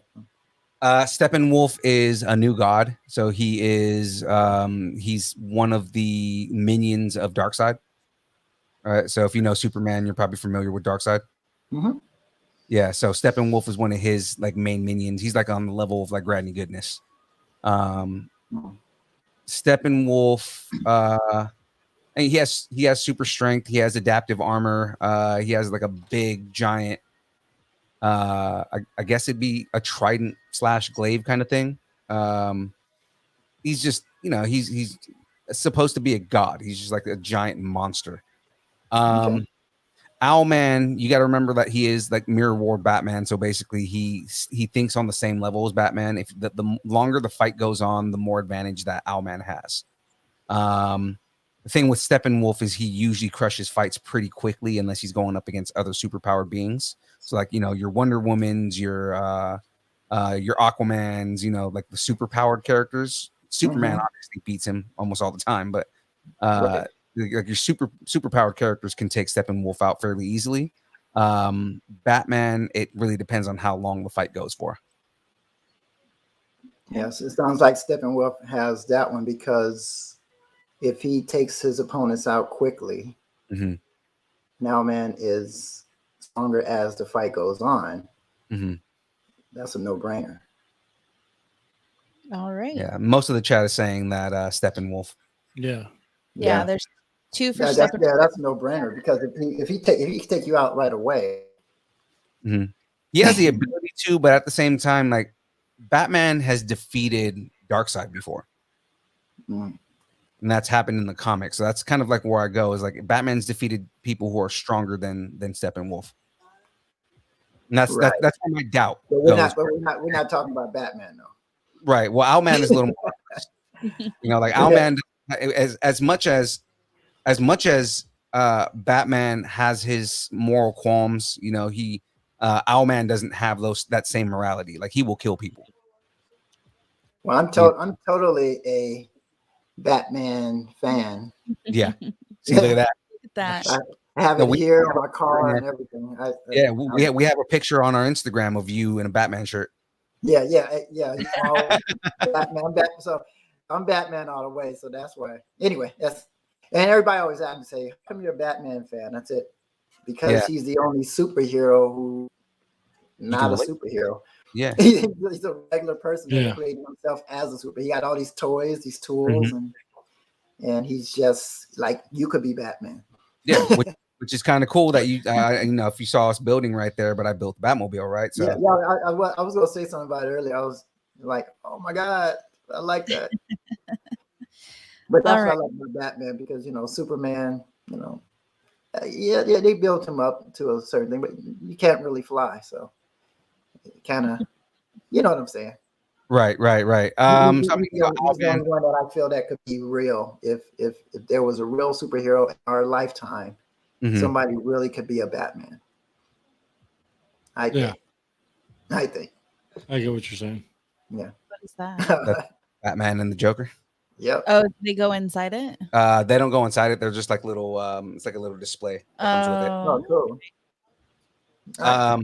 Yeah, like and I was explaining last week, Owlman, the big thing with Owlman is because owls hunt bats, so that's why they made Owlman who he is. Oh, I see. because he hunts Batman. Right. Smart.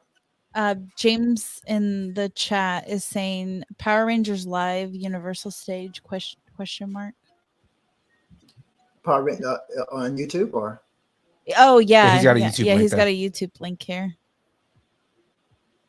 I'm a newbie at this. I don't know. I just read stuff that pops up on the screen. It's Power Ranger Live stage show. Mm-hmm. It's not the Universal. Universal, they had the actors go on stage and it was a Q&A at Universal. Matter of fact, after we opened up our live show was Universal Studios. Yeah, because I saw you which was really cool because I was taking a picture with Flea from Red Hot Chili Peppers. Oh, nice. And I'm in costume and I'm geeking out, with with all these stars and their kids. I'm like, and they can't see me. And I couldn't talk in costume. And it's just so funny. It's like, wow, they're just walking all around you and everybody, every star in the world. But Flea is the one that, obviously had that distinctive look. So when you're looking out of the costume, I was like, holy crap, that's Flea. Right. So I'm gonna go ahead and say that Steppenwolf took that one. Okay. Yeah. By a landslide. I voted for you, Squint. Sorry. Okay. No, Darren, it's not a prize that came with the Batmobile that I just finished building, but we do have a prize if you guys help us get to 700 followers on Facebook. Then I'm going to be giving away a couple Lego kits, and I already have those. So nice. Mm-hmm. All right. So next up we have Black Adam. What? Can't wait to see. Lex Luthor. What? Black Adam versus Lex Luthor. Lex Luthor, everybody should know. But I was saying specifically, this is going to be the powered Lex Luthor, so the one in the big purple suit. Just because he's not as formidable if it's just the dude that's just a bank robber. Right, right. I was just going to say, just the brain behind things, not right. We're talking physical, right? Right. Against each other. Yeah, it's the Lex Luthor, the one that's more like Iron Man. He's got the big power mech that he walks around in. Black Adam, and I'm sure a lot of people here are probably familiar with Black Adam. And the reason we keep doing that is because we know that Black Adam is being played by The Rock. What? But Black Adam, so for anybody, I'm sure not everybody's probably seen Shazam, but if you've seen Shazam, basically Black Adam is a previous champion. What? Jester G said, Phil, how did you know I was here? What? His favorite thing that I do is the Stone Cold What's, but yeah, no, Black Adam, he's basically Shazam's previous champion. And when I say Shazam, I mean the wizard and not the character himself. So he was the leader of Kahndaq, but he became too violent and started attacking people. So he was stripped of his power, or he was stripped of his title, but he kept the power. But he was like put into like a dormant stage. So he comes back like 1,000 years later, and he still has. Is he coming back as a villain to Superman? No. So Black Adam, the movie that they're doing, it's supposed to be like when he was the champion in Kahndaq. So it's supposed to be in a period of time like that. It's supposed to be like Egypt equivalent. Okay. And he is going to. They said eventually, Black Adam's going to come back and he's going to fight Shazam because he's a Shazam villain. So. Okay. Okay. Yeah, because it's interesting how they're promoting it with Superman stopping them. Yeah, I don't know if you've seen the poster. Yeah. Black Adam is coming up, and then Superman puts his hand up like not today, that type of thing. Right. Well, there is a comic and there's an animated movie of Superman fighting Black Adam. So that whole thing is there. It's just because like Shazam is basically he's another Superman. He basically has the same exact powers. It was because character. And they kind of changed things around, and then he had to change his name to Shazam because he was actually Captain Marvel before. Right, I know that. And they had for everybody else out there, they had to change his name because Marvel bought the rights to Captain Marvel and made the Captain Marvel we know, and they had to change his name to Shazam. Yeah. In this fight, I'm gonna go Black Adam because I think that Lex, he's super powerful in that suit, and the big thing is it's powered by kryptonite, so that's why it's he's able to fight Superman the way he does. But Black Adam doesn't have the same vulnerabilities that Superman has. Technically, Black Adam has an advantage over Superman because one of Superman's weaknesses is magic, and Black Adam's entire power set is based on magic. But I think that Black Adam could take Lex Luthor in that suit easily. Yeah, I think so as well, because Lex Luthor is anything that if he has a suit that's man-made or created to be destroyed in a heartbeat, and once that suit is destroyed, his powers aren't going to be any good to him. Right. Black Adam will continue having powers and would just crush him once the suit is destroyed. Yeah, I think the champion of Kahndaq would just rip him apart. Yep. Yeah. So I take Black it. Adam. Black Adam. Black All Adam. right. Okay. Squints, what can I put you down for? Black Adam. Oh, yeah. Can you smell what the Black Adam's cooking?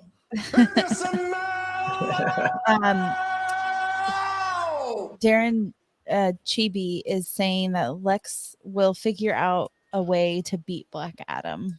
The only way that Lex wins that fight is if he gets Black Adam to say Shazam. The thing is, Like is the that actual words Shazam. yeah, because that's how he loses his power. Oh. But the thing is that yeah, he does have weaknesses. The thing is that does Lex know the weaknesses ahead of time? And can he outsmart Black Adam? Because Black Adam is actually very smart and can think on his feet extremely well. But is he known for that, like Lex is? In battle, yeah, because he's known as like a very fierce warrior. Okay. Lex Luthor is a highly intelligent character, and that's why he's so formidable. But I think physically, Black Adam, again, Black Adam's pretty ruthless. If it's like a fight to the death, he's gonna destroy Lex Luthor's suit in a heartbeat. Okay. Yeah, I think so.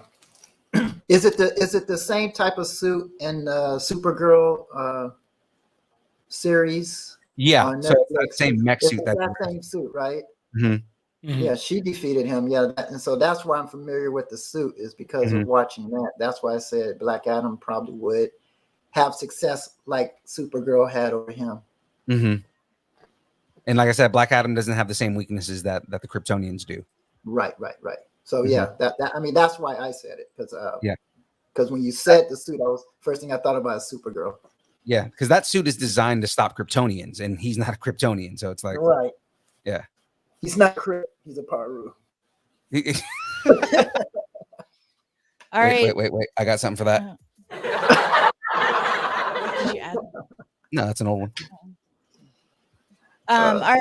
So Chibi, you're gonna need to get your vote in going once.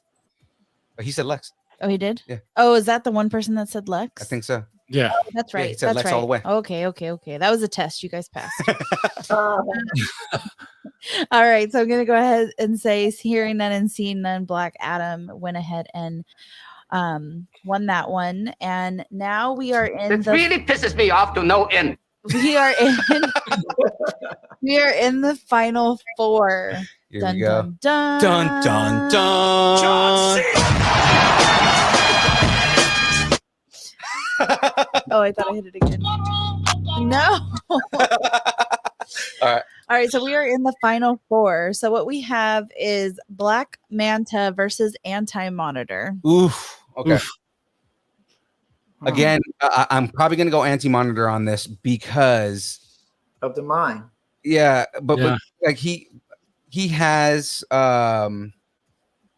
physical forms and whatnot, but again, his whole power is taking over people's minds. Yeah, And that's what I said. It's because of his mind. That people don't understand when the superhero world, that if your head isn't on attached right, and your mind's not there, then you're not there.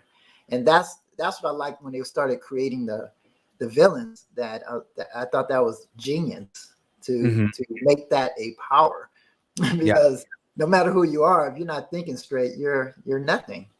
It reminds me of there was a fight that I saw as a kid when I used to sneak into nightclubs and dance, right? And this real big buff bouncer was real skinny dude. And to make a long story short, the skinny dude ended up kicking his butt. Yeah. And you say, well, how did that happen? Well, the skinny dude tired out the bouncer. So the bouncer, when he went to go grab him, he was really weak. His hips were soft and all this other stuff. And the skinny kid, he had his stamina and he whipped his ass. And that's the same thing. It's using your mind. It's using a whole different way to beat somebody who's greater than you. And that's how I think. To use an outdated colloquial reference here, right? It's not the size of the fight, it's the size of the fight in the dog. Yeah. Yeah. Voting with Cooley again. I'm going anti-monitor on this too. Okay. Yeah, anti-monitor, yeah. Yeah, because if we were going like who's the better character, I would say I like Black Manta better. But I mean, in a fight, and that's the rule that we set at the beginning. I'm sticking to the gritty. You know, you're talking about fighting. Like in a fight, yeah, he anti-monitor wins that. Yeah, of course. Squints, what about you? Anti-monitor. Okay. All right. I am going to go ahead and say hearing none and seeing none. Aaron, anti-monitor is going to go ahead and take that one. Shut up and take my money. Okay.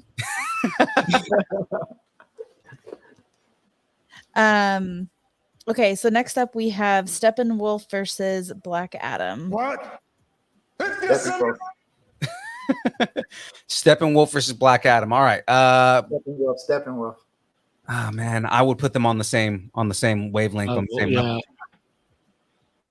I'm actually gonna go Black Adam on this one. Okay. Because again, Black Adam is a Superman strength level character.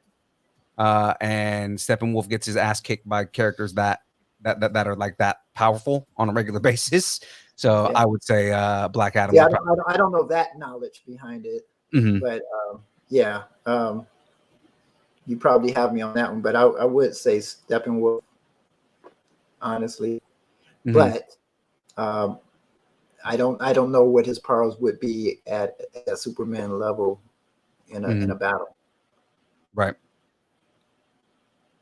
Because he's had the upper hand on Superman more than once, and again because one of Superman's weaknesses is magic, and Black Adam's powers are derived by magic. So it's kind of like that. That's why those fights are. Whenever you see Black Adam and Superman go up against each other, it's always a good fight to watch, because Superman will find a way, but half the fight he's getting his ass kicked by Black Adam. Right. That's why The Rock is so happy to play Black Adam, because he's like, yeah, I can kick Superman's ass. All right. Squint, what can I put you down for? Black Adam. All right. What? And then I'll just go ahead and James is voting the same as Cooley. What? What? No, James. Philippe actually voted against him. What? Yeah. Stop it. Oh, okay.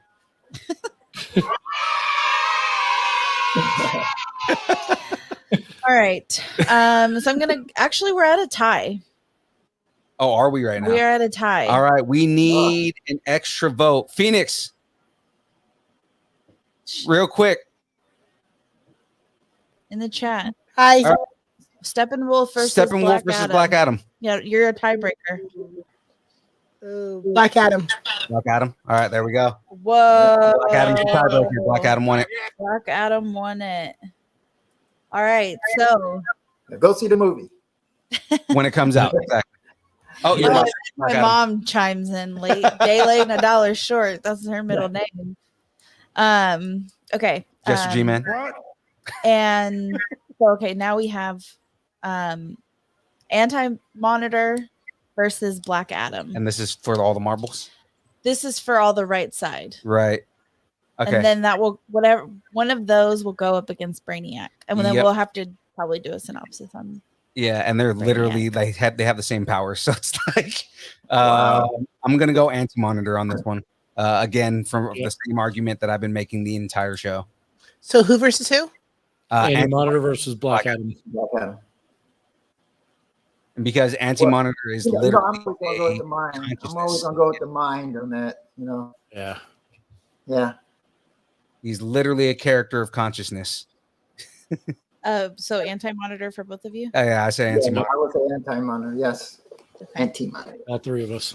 I love that Darren. Anti-monitor. I'll go anti-monitor. Okay. Oh boy. Okay, I like it. Anti-monitor. Okay. Oh wait, well I'm way. Who versus who is also known as a recap. James, I will be doing a recap for the final.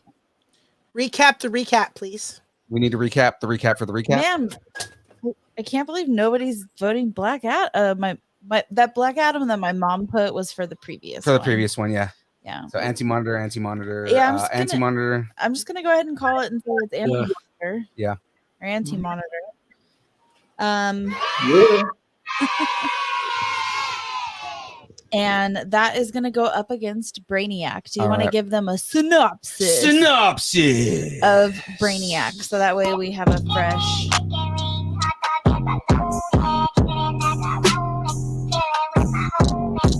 All right. So the Anti-Monitor versus Brainiac. So going back on Brainiac, for those who are unfamiliar with Brainiac, Brainiac is the collective knowledge. He's a character that he collects knowledge in the universe on races in the universe, and then as he collects all the knowledge, he destroys the race.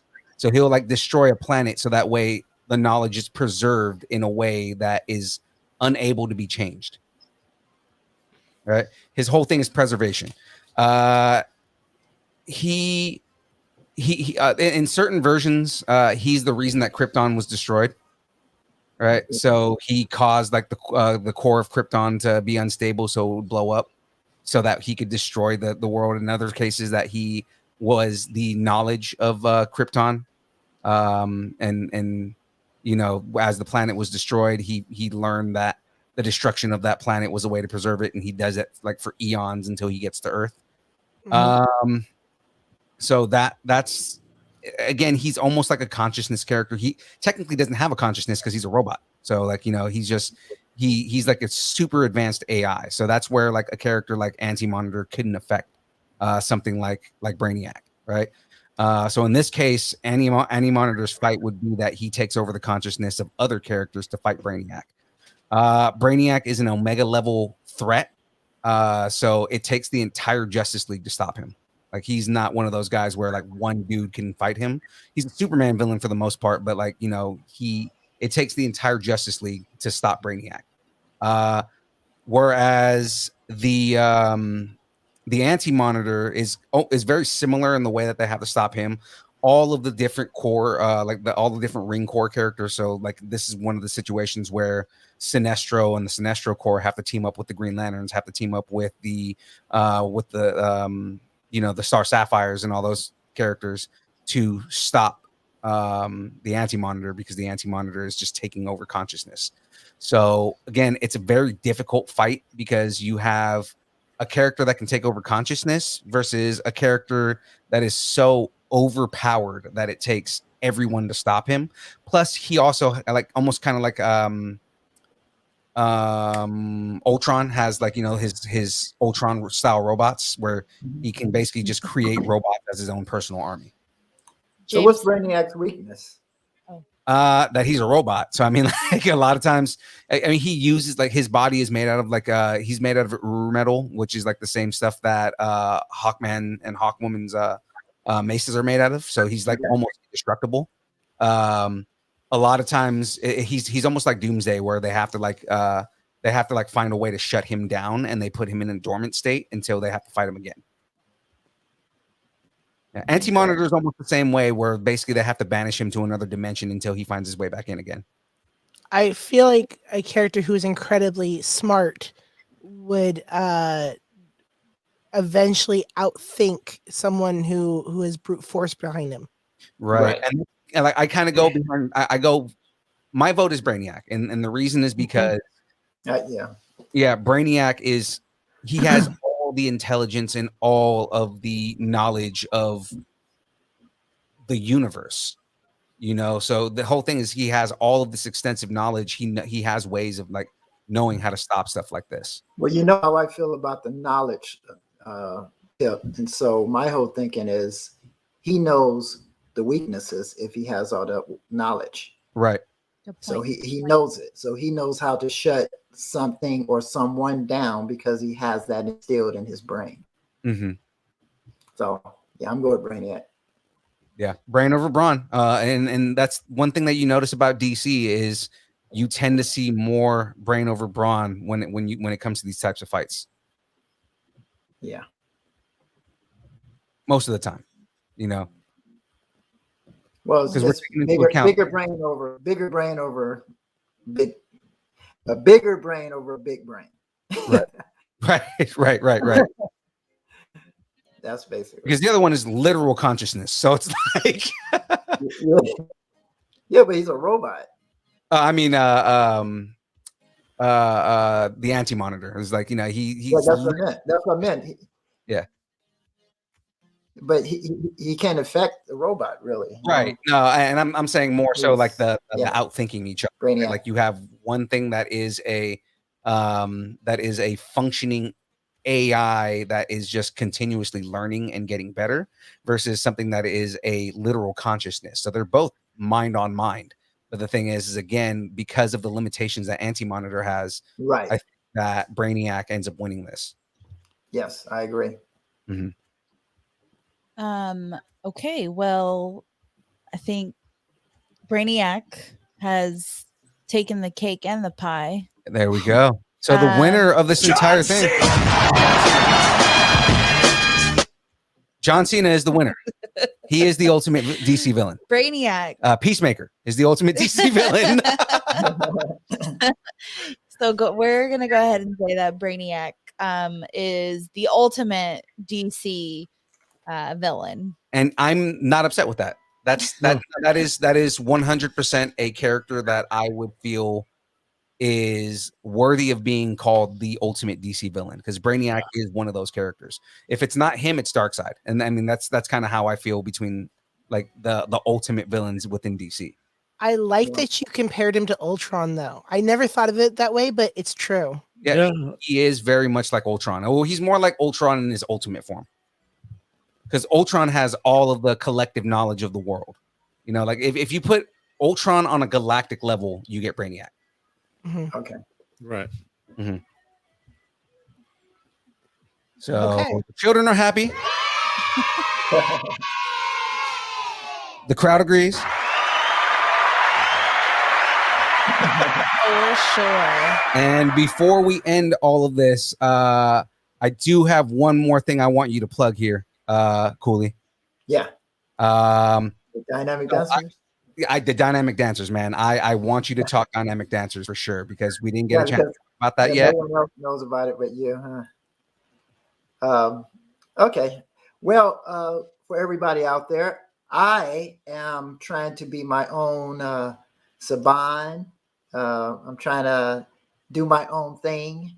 I'm utilizing my dancing to create the first street dancing superheroes.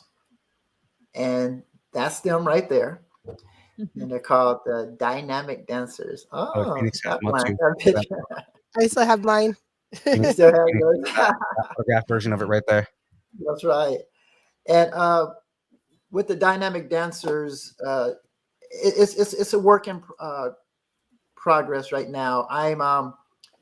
I put some stuff out to work out some ways that they act. Like for instance, I have one character who can't dance, and this, you know, I created this in '98, and all the dancers was basically good at one style. But as I do more Comic Cons and talk to people and stuff like that, I'm learning how to structure characters to have certain villains act certain ways and have certain powers. Like I look at the Netflix show Black Lightning and I watch how they do certain things. I said before, like also like Supergirl and stuff like that. So I'm learning, but I want to put that fun in there because breakdancing is fun, and I want to put that comedy in there, but I don't want to make it look stupid. Right. So I'm going to have one of the characters who can't dance. Why? Because there's a lot of people out there who can't dance. So he's a dynamic dancer who can't dance, and he's a superhero. I just think that's funny. So I'm breaking it on down, and I'm trying to picture that. No rhythm. If you really think about it, when you're one thing I've learned is when you're creating characters, you got to have your hero and you have to have your villain. Mhm. And you have everybody else, right? But if you have your hero, but your hero is more remember the Great American Superhero, remember that TV show? Greatest Yeah, American. Greatest American Hero. Flying Yeah. all crooked and stuff like that. Yeah. He always crashed, but it's Yeah. kind of like that thought. You know what I mean? And Mhm. I think this generation, they haven't experienced that because I used to love that, you know, you have a super clumsy superhero, you know, you have somebody who can still save the day, but they don't have all the elements to do that. Because he's more relatable. Right. So, you know, so I have one character doing that, but these are things like I'm doing. I'm gonna have another one that every time it's probably the pink character Icy. She takes selfies with everything. You know what I mean? Like, you know, she'll conquer the villain and she says, smile, you know, things like that. So I'm taking everything of today's what's happening and putting it into these characters. And so that's how I'm updating them. And reason for this is the dynamic dancers. I did a survey at one of the cons asking people would they like a superhero that was nonviolent, because a lot of parents don't have a choice because DC and Marvel they're shooting out all these characters that's exploding, fighting, bombs, guns, etc. So the kids fall in love with them and the kids follow what they see, and obviously you know we end up with school shootings and things like that. That's just my opinion. I'm not trying to erase it. I'm not trying to dummy it down. I'm just trying to give them another option. You know what I mean? You have Republican, Democrat, independents. I'm trying to be that independence inside the Comic-Con world. I dig and it. I'm trying to introduce it through dance. And so if they ever want to go with that Jackie Chan type fighting and things like that, that's what the dynamic dancers are going to be about. And their slogan is going to be use dance power, not fight power. And so I'm working on that project. And I'm upgrading the outfits, and they're gonna look more strong, like Spider-Man and Batman, that type of material where you know the muscles and all that other stuff. So that's in progress. And my other thing is that I want superheroes when they go to Comic-Cons or to do a show performance, and I've learned this by doing the Power Rangers. When let's say if the Power Rangers was on stage, you could do katas and martial arts stuff, but it's okay, but it's not super exciting. It's super exciting if they was fighting for real. Of course, that's super exciting, but you know, you do stunt stuff. You're not really hitting stuff. But if you're a dancer and you see people really breakdancing, that's exciting. So if you see characters dressed up at a Comic-Con and they're in the corner breakdancing, I guarantee you half the place will be over there watching it. Yeah, absolutely. And that's what I'm trying to capture. I'm trying to capture that excitement, that energy. I'm trying to capture, you know, you see something in the movies, you see something on TV, but you see them in person. They don't do what they do in the movies and in theaters. I want to take something that they really do when you see them in person that they could do.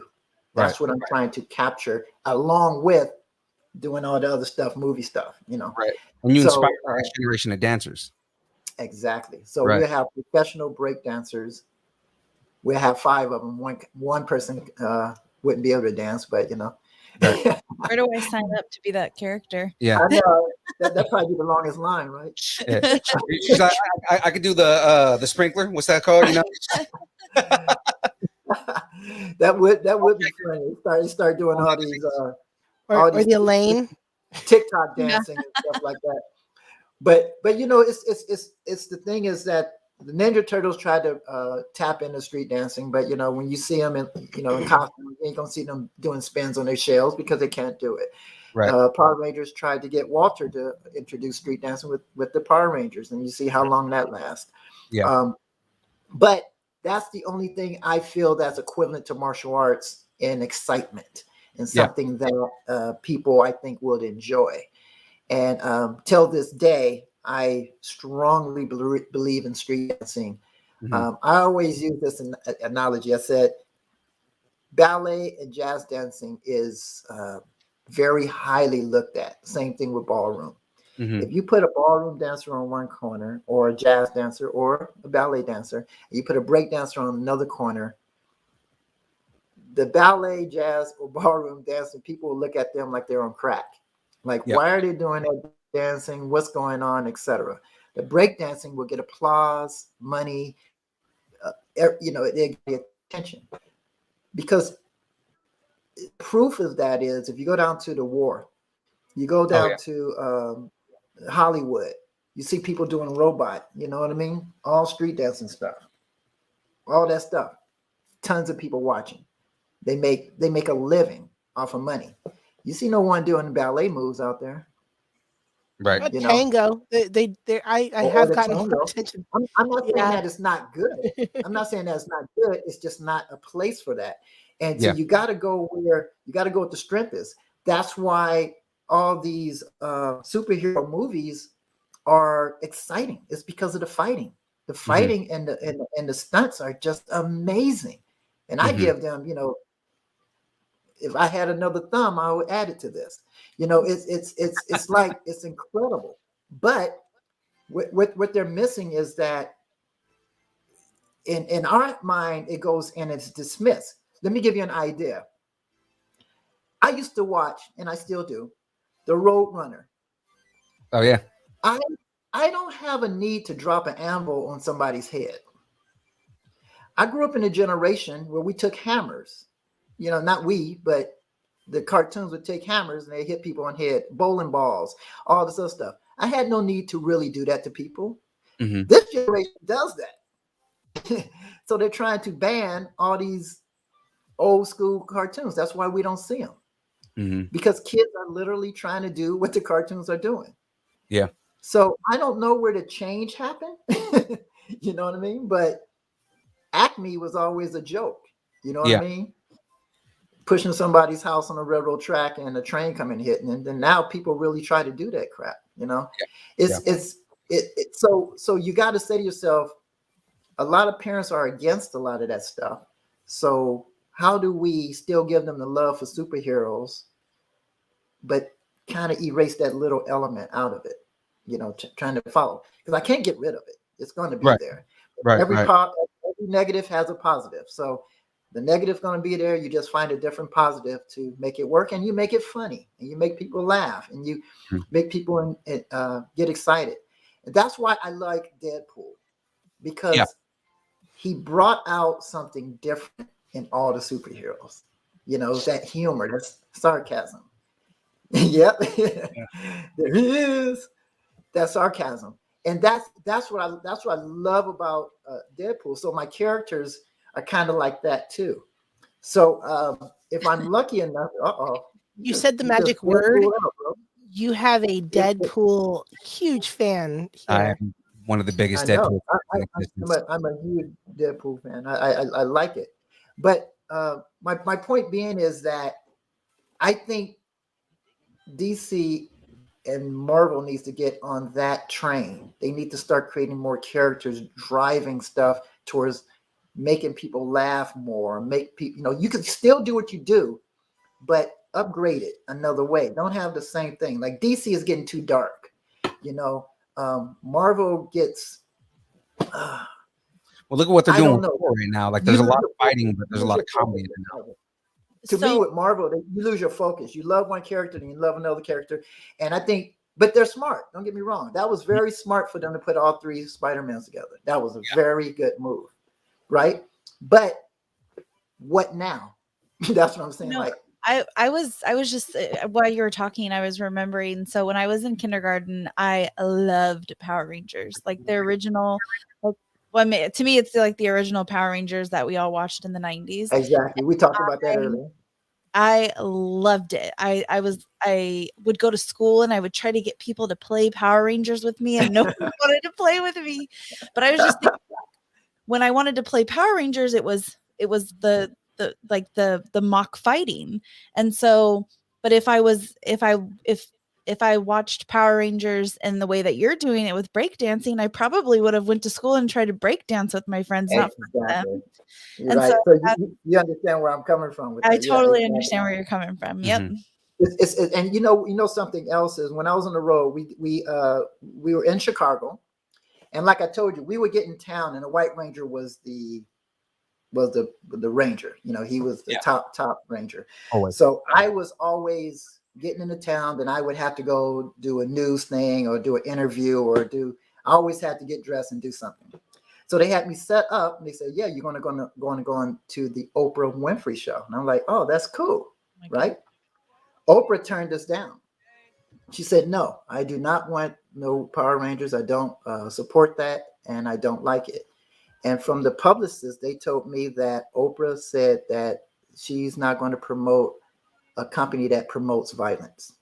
And what she tapped in on is a kid was playing Power Rangers, like you was saying, and end up killing another kid accidentally with a certain weapon, be it sword or arrow. I'm not sure how. And it was in Canada.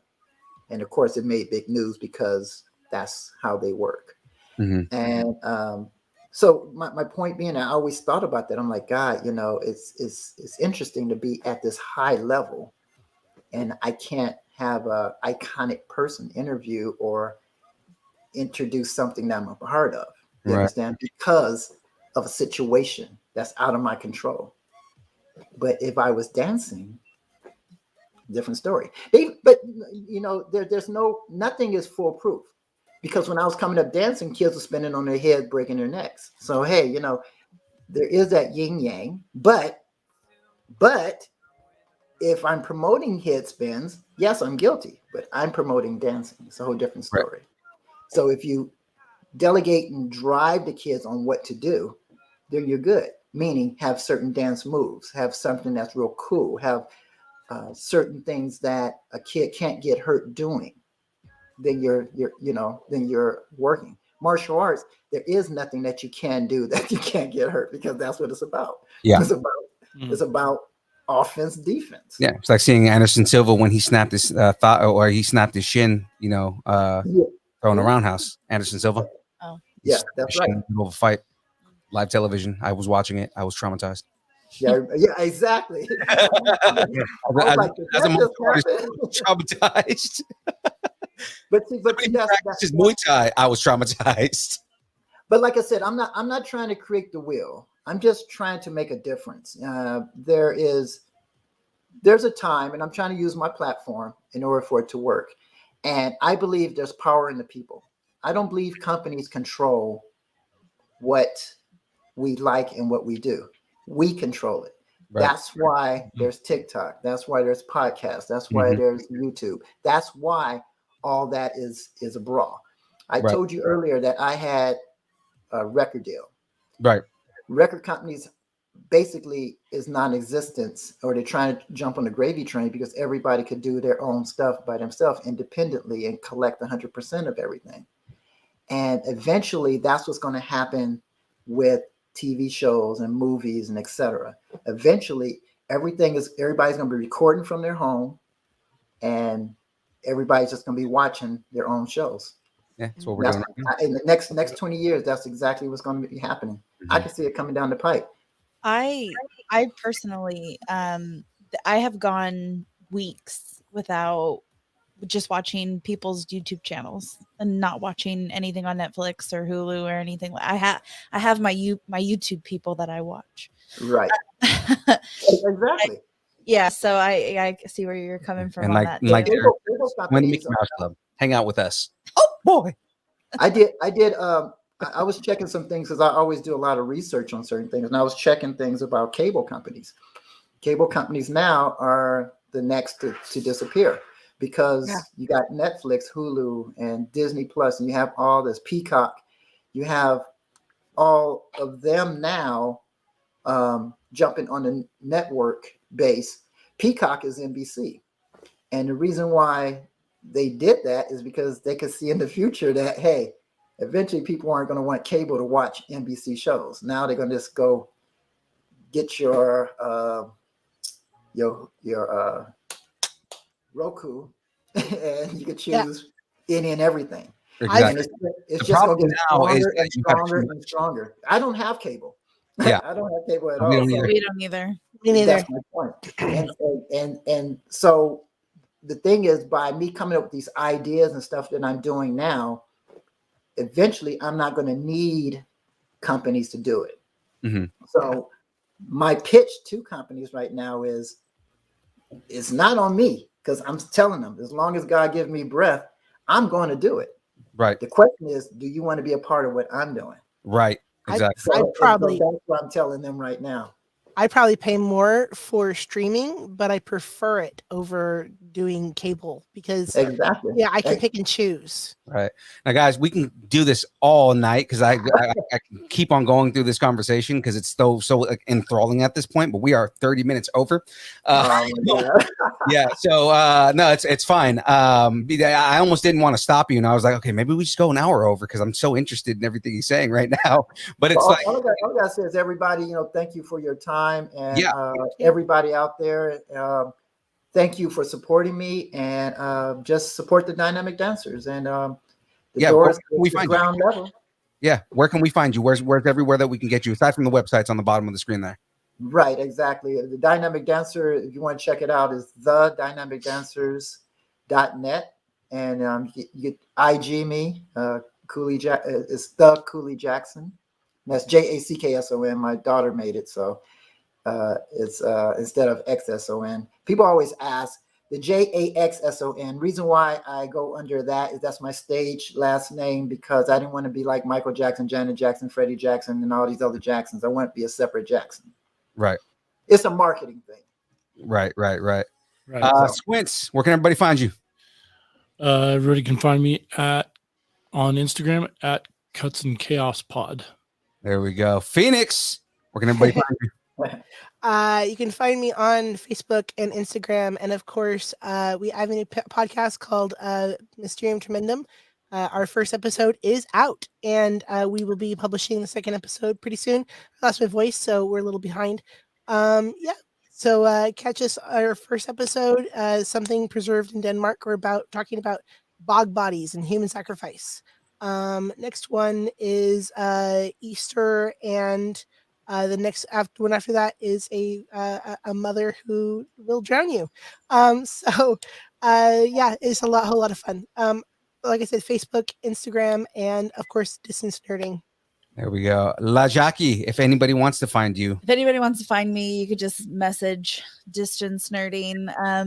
I went to a really fun dance on Treasure Island this weekend. So if anybody wants to see any pictures or anything or hear about it, you can hit up Distance Nerding and I can tell you all about it. And that's it. All right. And then, guys, of course, Distance Nerding, you can find us on Instagram, Twitch, Twitter, YouTube, Facebook.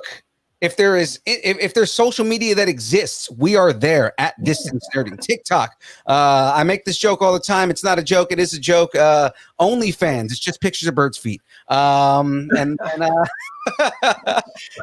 of course we're on Pixter. We're on MySpace. We're on GeoCities. Wherever it exists, we are there. Guys, real quick pitch. We're going to start going into another con pretty soon. So we're going to be at Powerhouse at the next appearance. If anybody wants to come and see us, doing a couple interviews there and everything like that. And then, of course, guys, we have merch. Oh, I'm sorry. I just got a call. So. Oh, no worries, man. So then, this all being said, we do something at the end. I didn't get a chance to tell you at the beginning of the show here, but we do something here called the dance party. All right.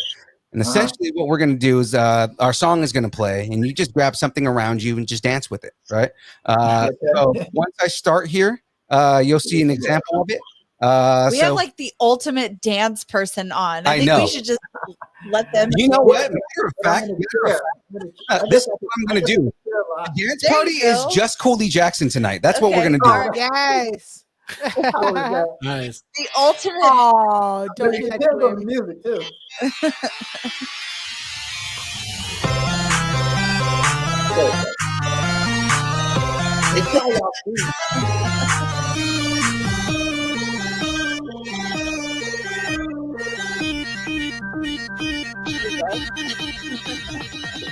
Distance nerding. Yeah. And I don't even know that music.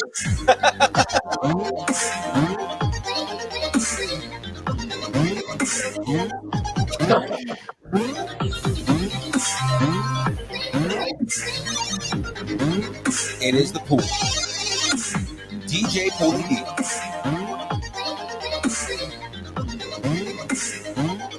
Yeah.